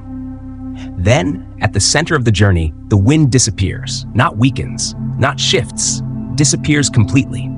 The sails hang motionless, the sea becomes still, like glass. The sky offers no signal, Everything that once moved forward now stands suspended in silence. And in that silence, something deeper is revealed. Not about the ocean, but about the men. Because now there is no assistance, only decision. Some will wait for the wind to return, some will despair, some will declare the journey impossible, and a few will reach for the oars. That moment defines everything, not the beginning, not the speed, but the response to stillness. Because what brought you there was never meant to bring you through. And this is where friction reveals its true nature. It is not opposition, it is demand. It is the moment where progress stops being given and must be generated, where enthusiasm is no longer enough, where clarity is no longer enough, where something deeper is required, something that does not depend on feeling, something that does not fluctuate with mood. Force. Deliberate, sustained, conscious force. Applied precisely when nothing inside you wants to apply it. And if that force is not introduced, the system does not remain neutral. It bends, it shifts, it begins to move away from its original trajectory, slowly at first, then completely, until what once felt inevitable becomes something abandoned, something replaced by another beginning that will follow the same pattern again. This is the hidden cycle. Excitement, acceleration, friction, abandonment. Repeated endlessly by those who never recognize the third phase for what it is. Because friction feels like the end, when in truth, it is the threshold. And those who understand this do something different. They do not interpret resistance as rejection. They interpret it as instruction. When the current dies, they do not wait, they row. The moment your vision begins to betray itself is not corruption. It is what happens when force is not renewed. Every great beginning carries a kind of purity, a direction that feels almost sacred. Because at the origin there is clarity, there is intention, there is something clean in the way the movement starts. And for a time, that purity is enough to generate progress, enough to sustain direction, enough to give the illusion that the path will remain aligned simply because it began correctly. But the structure does not preserve beginnings, it tests them. And when the interval appears, when friction replaces flow, when the weight begins to press against the movement, something subtle happens. Not outside, but inside the process itself. Because if no new force is introduced, the movement does not stop, it bends. It begins to drift away from its original intention, slowly, almost invisibly, until what once aimed toward one result now produces another entirely. This is how distortion is born. A revolution begins in the name of freedom, carried by men who believe they are correcting injustice, who move with conviction, with clarity, with the certainty that what they're building will liberate, will elevate, will restore balance. And for a time it seems true, because the first phase is always driven by force. But then comes the interval.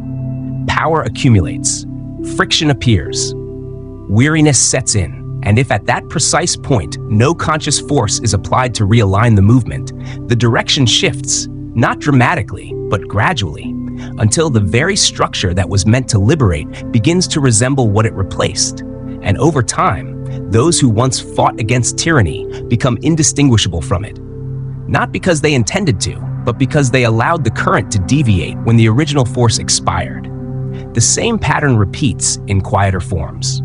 A man begins a business seeking independence, seeking space, seeking a life that feels his own. And in the beginning there is energy, there is movement, there is growth, but then comes the interval. The moment where the work becomes heavy, where complications arise, where the original enthusiasm no longer sustains the effort, and if nothing new is introduced, the structure begins to shift. What was meant to create freedom becomes a machine. What was meant to liberate becomes a system that consumes. And years later, the man finds himself trapped inside the very thing he built, no longer recognizing it, no longer recognizing himself within it, and wondering how something that began with such clarity could end in such contradiction. It did not collapse. It deviated, because everything left to inertia eventually becomes the opposite of its origin. This is why friction is not a problem to solve. It is a moment to act. Because at that point, something specific is required, something that cannot be replaced by emotion, cannot be substituted by motivation, something that does not depend on how you feel about the process. It requires a shock, a deliberate, conscious injection of force applied exactly when the system has stopped providing it naturally. And this force does not come from desire. It does not come from excitement. It comes from discipline, when the work becomes heavy and the mind begins to negotiate, when excuses appear dressed as logic, when the body asks for retreat and the intellect begins to justify it with elegant arguments. That is the exact moment where the interval reveals itself, not as an obstacle, but as a gate, and the one who understands it does not retreat, does not hesitate, but recognizes the signal with a kind of cold clarity. This is the point. And instead of waiting for energy to return, he acts without it. He moves without motivation. He executes without inspiration, not because it feels right, but because it is required. This is the first shock, and sometimes it is not a matter of doing more of the same. Sometimes it requires breaking the structure itself, introducing something foreign, something uncomfortable, something that does not belong to the original pattern. Because repeating the same movement inside a dead current does not revive it. It only deepens the stagnation. So the shock becomes transformation, a change in method, a sacrifice of comfort, an introduction of knowledge that destabilizes what was known. And when this force is applied correctly, something shifts again. The deviation is corrected, the movement realigns, and the process continues. Not because the original momentum returned, but because a new force replaced it. But the structure is not finished, because there is another interval. And this one is more dangerous, not at the beginning, but at the edge of completion. It appears when the work is almost done, when the structure is built, when the result is within reach, when everything suggests that the final step is near. And precisely at that moment, something collapses, not slightly, but completely, as if the entire structure is being tested at once. The crisis is not small, it is total. Loss appears, betrayal emerges, resources disappear. And it feels as if everything that was built is being stripped away at the exact moment it was about to be secured, creating a kind of pressure that is difficult to describe because it does not test effort, it tests identity, it tests attachment, it tests whether the person can remain intact when everything external begins to fall apart. And here, the required force is different. The first interval demanded action. This one demands stillness, because pushing against this collapse only deepens it. Trying to control it only tightens the grip of fear. So the response changes. Instead of force, there is release. Instead of resistance, there is acceptance. Not passive, not defeated, but clear, stable, unshaken, a kind of internal position that does not depend on the outcome, that does not cling to the result, that does not collapse even if everything external appears to. And in that moment, something rare occurs. The system completes itself, because what is being tested is not the structure, but the one who built it. And when that test is passed, when the attachment dissolves without the identity collapsing with it, the crisis loses its function, and what appeared as destruction reveals itself as transition. The interval closes, the movement completes, and what remains is not just the result, but the stability that allows it to endure. This is why friction is not to be avoided. It is to be recognized, because it marks the exact points where transformation becomes possible, where direction is decided, where most withdraw and a few continue, not because they feel stronger, but because they understand what is happening when everything seems to stop. So when the weight appears, when the current dies, when the process resists you, do not interpret it as a signal to retreat. It is the moment where something real is required. And if you meet it correctly, what once felt like resistance becomes the force that carries you further than the beginning ever could. Chapter 9: The Irreversible Commitment and the Death of Retreat. A man does not become powerful when he learns what to do. He becomes powerful the moment he removes the option not to do it. There is a silent fracture that exists in nearly every life, a hidden escape route that remains open, even in the presence of knowledge, discipline, and intention. And it is this invisible door that quietly dissolves the force of everything you have built. Because as long as retreat remains possible, commitment is never complete, and anything that is not complete cannot generate the weight required to bend reality. Up to this point, you have learned how to sacrifice, how to plant intention in the threshold of sleep, how to influence without noise, how to move through friction, how to unify your will, and how to contain your energy without leakage. And yet there remains a final weakness that renders all of it unstable if it is not confronted directly. And that weakness is the preservation of alternatives. Not alternatives in the practical sense of flexibility or intelligence, but alternatives as psychological exits, as silent permissions you grant yourself to withdraw, to stop, to redirect, to abandon when pressure becomes real. The ordinary man always keeps one. He calls it safety. He calls it realism. But in structure, it is hesitation disguised as wisdom. Observe how this plays out. A man begins something with intensity, with clarity, with direction, and for a time, everything aligns. His actions, his thoughts, his focus, all moving toward a single objective. But beneath that alignment, there is a quiet condition, a clause he has not removed, the idea that if this does not work, he can return, adjust, choose something else, preserve what he had before. That clause weakens everything, because part of him is already preparing to leave. And what prepares to leave cannot fully arrive. This is the point where many misunderstand commitment. They believe commitment is effort, is persistence, is continuing despite difficulty, but true commitment is structural, not emotional.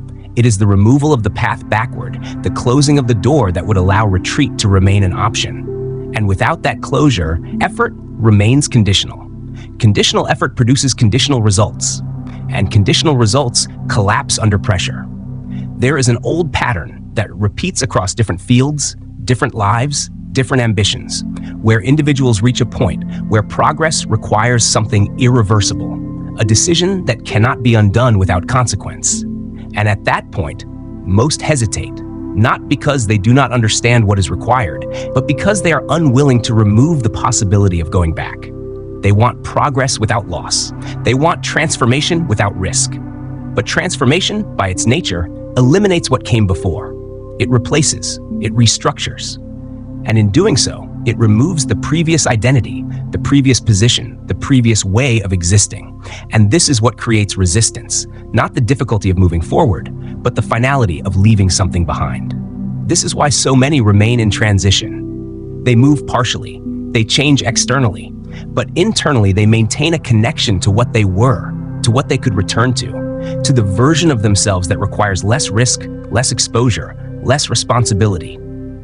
And as long as that connection remains, the new structure cannot stabilize, because it is constantly being pulled back by something that still exists.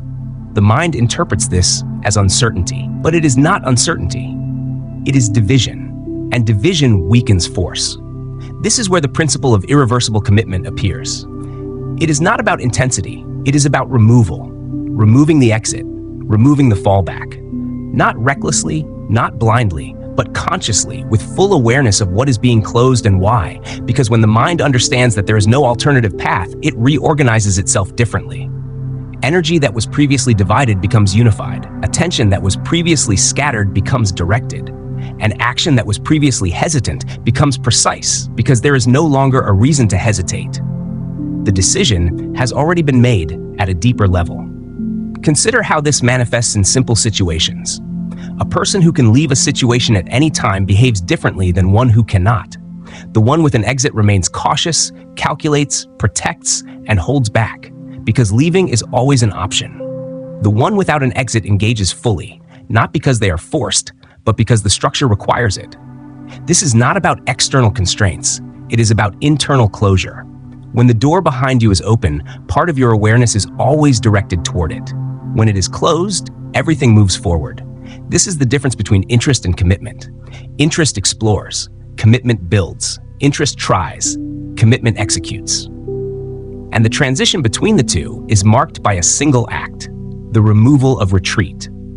This is why the most significant shifts in a person's life are often preceded by decisions that feel disproportionate, decisions that remove comfort, that increase exposure, that eliminate the safety of returning to what was known, because those decisions do not just change circumstances, they change structure. They force alignment, and alignment produces a level of force that cannot be generated through effort alone. There is a metaphor often misunderstood, the idea of burning the ships upon arrival, interpreted as recklessness or extreme behavior. But in its essence, it represents something precise, the elimination of return as a psychological option, the acceptance that the only direction available is forward, and that forward must be navigated, not because it is easy, but because there is no alternative. When this condition is established, something shifts immediately.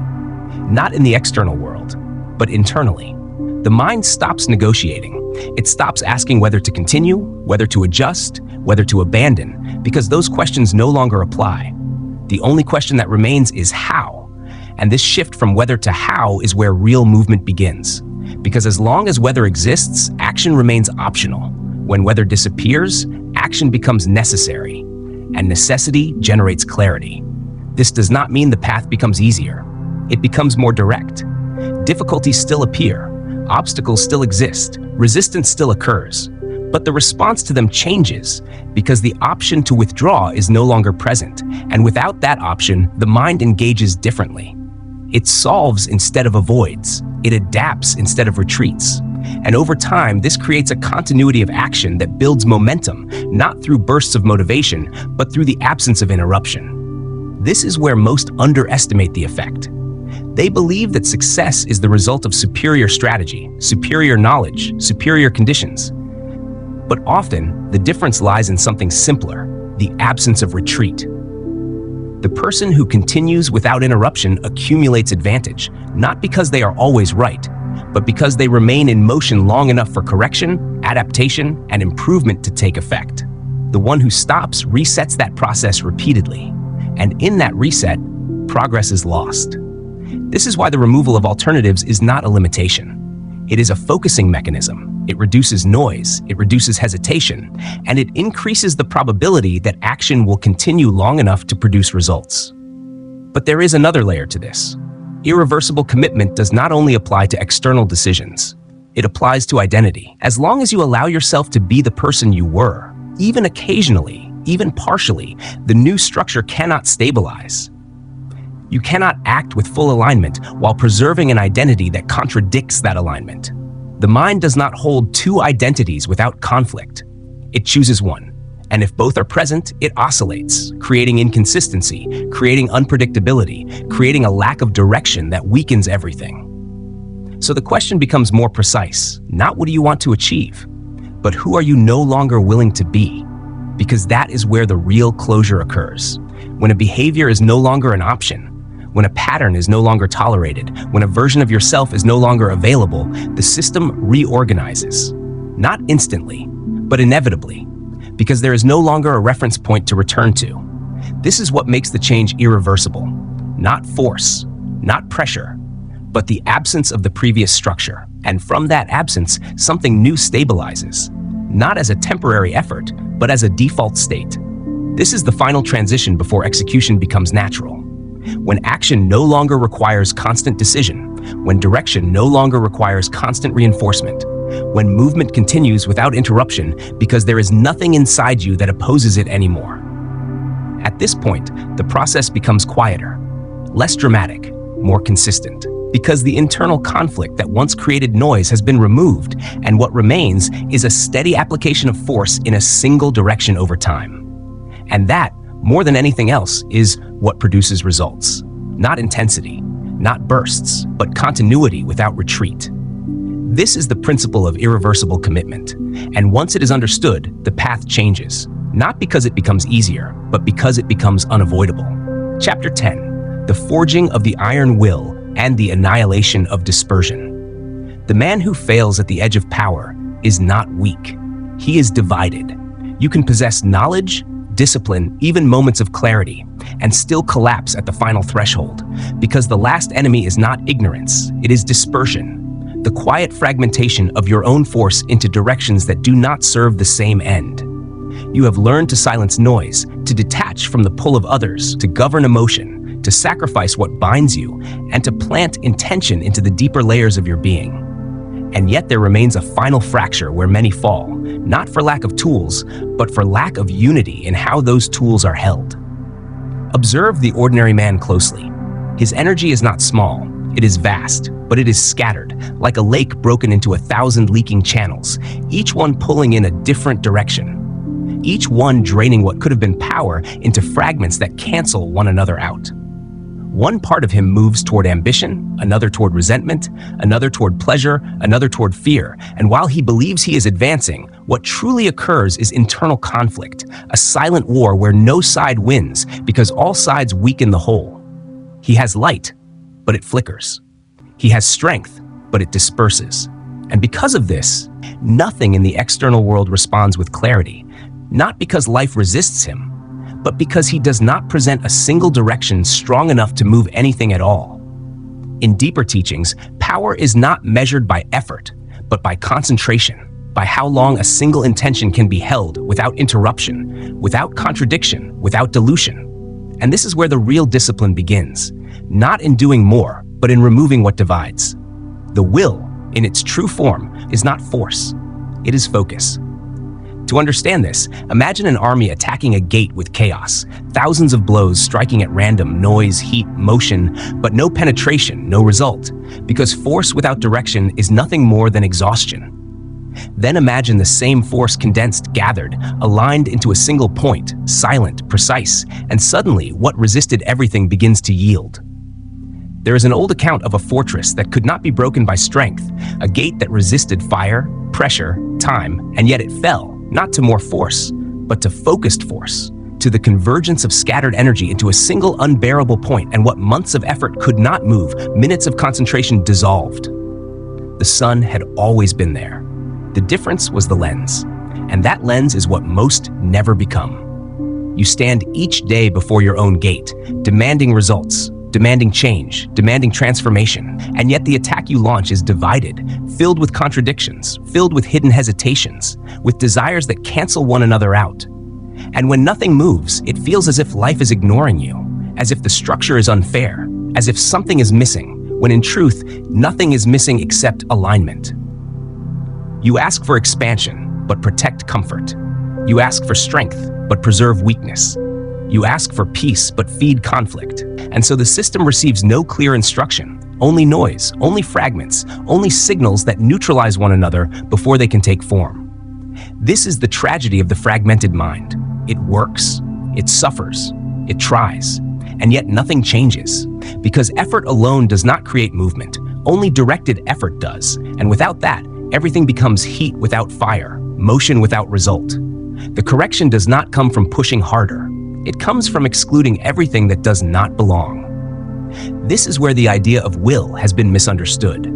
Most believe willpower is resistance, that it is the act of forcing yourself against something, of fighting temptation, of enduring discomfort through tension.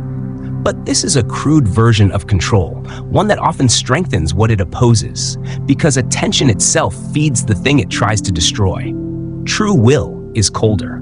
It does not fight, it selects. It fixes itself on one direction and allows everything else to fade, not through effort, but through lack of attention, the way a fire dies when it is no longer fed.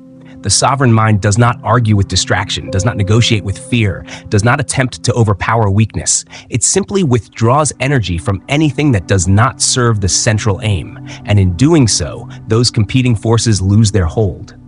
The result is not tension, it is stillness. And within that stillness, something unusual appears, a kind of density, a presence that is difficult to describe but unmistakable when felt, because everything is aligned, everything is directed, everything points in the same direction without deviation.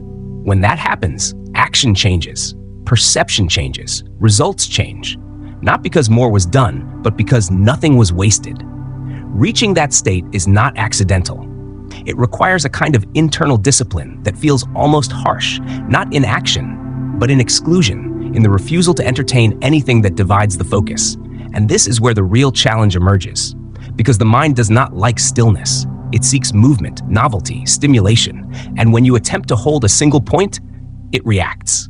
Thoughts arise, memories intrude, sensations appear, not randomly but as resistance, as a test of whether the focus will hold or fragment again. And the response is simple, but not easy. You do not fight the intrusion. You do not engage it. You let it pass without participation, without attachment, without allowing it to take form, and return again and again to the single point you have chosen, until eventually the noise loses strength, the interruptions lose force, and what remains is a steady, unbroken line of attention. This is the beginning of real power. Because when the mind stops dividing itself, when energy is no longer lost in internal conflict, when everything aligns behind a single direction, the effect is no longer subtle. It becomes visible, tangible, undeniable. the gate begins to change. Not because it weakened, but because you stopped dispersing what could move it. Gently return the light. That is all. Not force, not struggle, not anger, just the quiet act of bringing it back again and again to the same point, to the same throne, to the same center you have chosen. Because the first battle is not against the world, it is against the movement of your own attention. The mind will escape.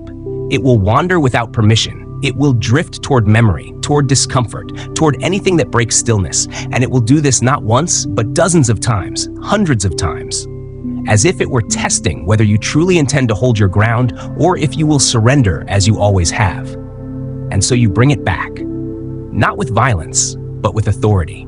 Each time it escapes, you retrieve it, not impatiently, not emotionally, but with a cold and almost indifferent precision, as if the act itself were inevitable, as if there were no alternative but return. And this repetition, simple but relentless, begins to reveal something uncomfortable at first. The mind resists being condensed.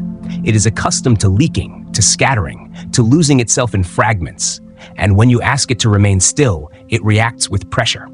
You will feel it in the body, a tension, a restlessness, a subtle urge to move. You will want to open your eyes, to adjust your posture, to abandon the exercise, and return to the familiar chaos where nothing demands discipline. And this moment, quiet but intense, is where most people stop. Not because they cannot continue, but because they are unfamiliar with the sensation of containment, with the experience of holding energy instead of dispersing it. But if you remain, if you do not follow the impulse to escape, if you stay with the discomfort without reacting to it, something begins to change. Not immediately, not dramatically, but steadily, as if a noise that had always been present starts to fade. The background tension softens, the constant movement quiets. The internal dialogue, which once felt unavoidable, begins to lose its grip. And then, without effort, there is stillness.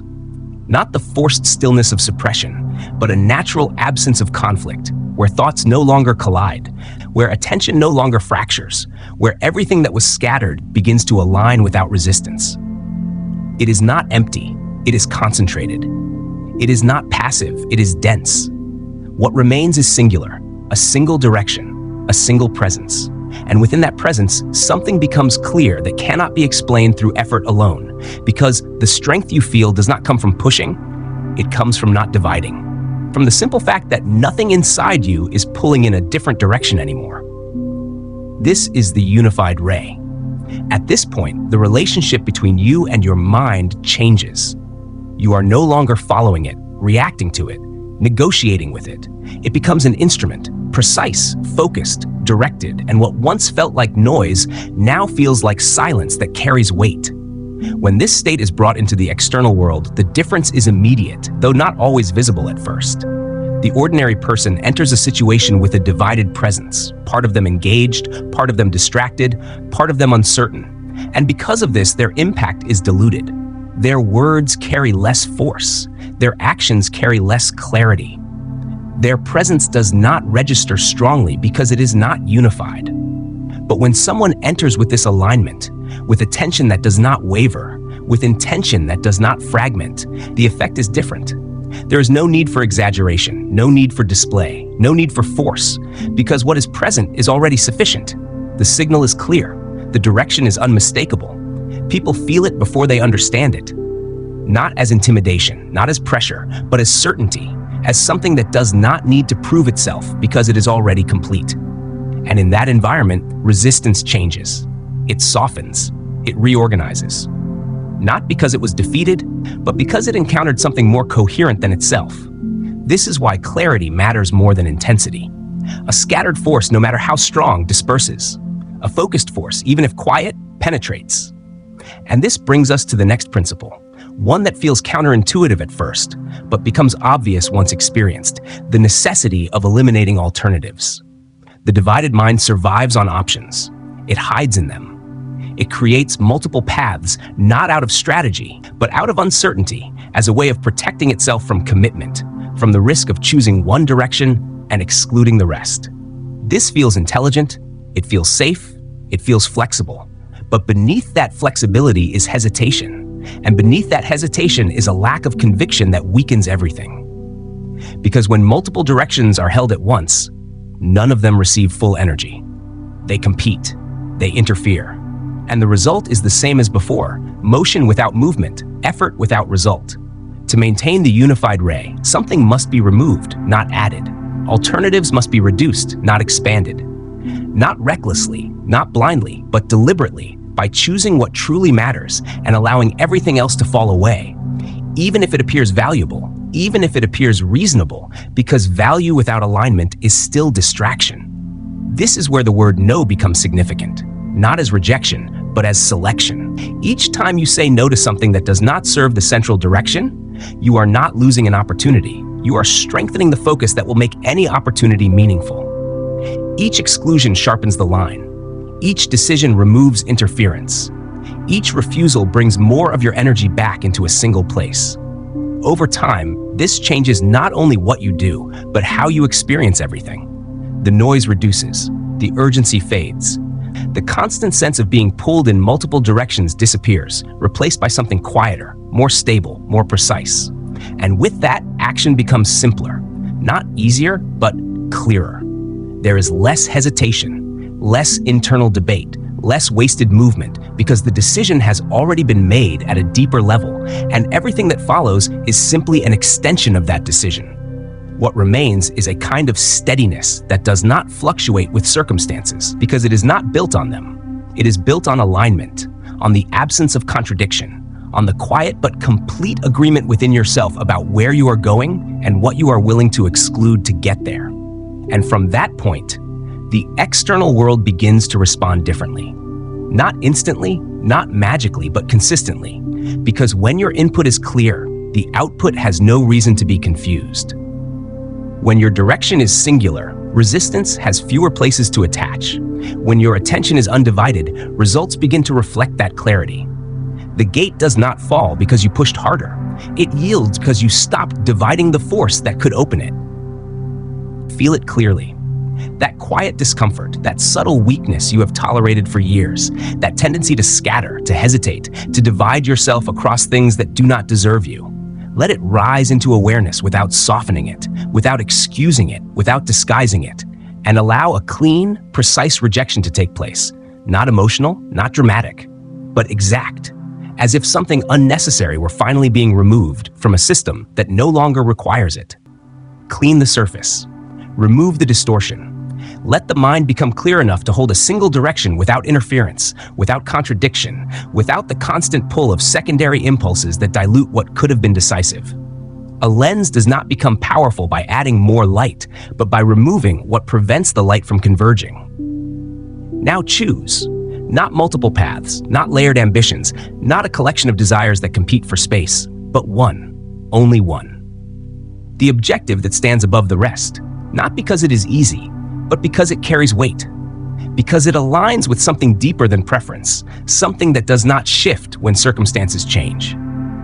Hold it without negotiation. Place it at the center of your attention and allow everything else to fall away. Not violently, but naturally, as things lose relevance when something more precise replaces them. Exclude what does not serve it. Exclude the noise, the time pressure, the imagined outcomes, even the possibility of failure, not by denying it, but by not feeding it with attention. Then remain still.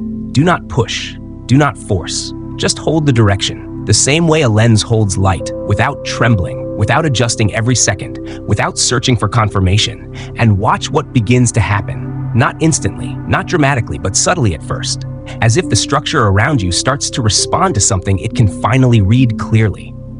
Things that once resisted begin to soften. Patterns that felt fixed begin to shift. Not because you demanded it, but because you stopped dividing the force that could move it. The obstacle does not collapse under pressure, it dissolves under coherence. At some point, you will notice it. The change is no longer internal only. It appears in form. What once stood in front of you begins to lose its solidity, as if it were never as fixed as it seemed, and you realize that what changed was not the world first, but the way your energy met it. You were never lacking force. You were lacking direction. And now that direction holds. What follows is not struggle, but passage. Walk forward, not as someone who has defeated something, but as someone who has aligned with something, and the remains of what once resisted will feel less like a victory and more like something that simply no longer had a reason to stand. And then, as everything settles, as the intensity of the process gives way to a quieter clarity, there is a different kind of awareness that emerges. One that does not come from effort, but from having seen something clearly enough that it cannot be unseen. The work was never outside, it was always structural. What has been uncovered is not a technique, not a temporary state, but a way of organizing attention, a way of holding intention, a way of removing what weakens it, and allowing what remains to act without interference. But there is a final point to understand. Knowing this changes nothing by itself. There is a subtle trap that appears here, one that feels almost like progress, where understanding becomes a substitute for action, where insight becomes something to collect rather than something to apply. And in that space, a person can accumulate clarity while remaining unchanged. This is where many stop. Not because they cannot go further, but because it is easier to observe than to embody, easier to analyze than to act, easier to remain in the space of knowledge than to enter the space where knowledge demands form. But the difference between the one who moves and the one who remains is simple. One applies, the other delays. Nothing more complex than that. Everything required is already present. Not somewhere else, not in another system, not in more information, but in the way attention is used, in the way decisions are made, in the willingness to remove what divides and hold what matters without interruption. From here, what follows is not instruction. It is execution. Not aggressive, not forced, but consistent, grounded, aligned, carried into daily action without needing to be announced, without needing to be justified. The external world does not need to be convinced. It responds to structure. And when that structure is clear, when attention is unified, when direction is held, the response becomes inevitable over time, not because something has been granted, but because something has been aligned. So step forward, not with urgency, not with noise, but with that same quiet certainty you have just touched, and let what you do reflect what you now understand, not in theory, but in form. What you build from here will carry that alignment, and what carries alignment does not easily break. Thank you for listening. If this spoke to you, stay with Book Sounds Better You. The next video goes deeper.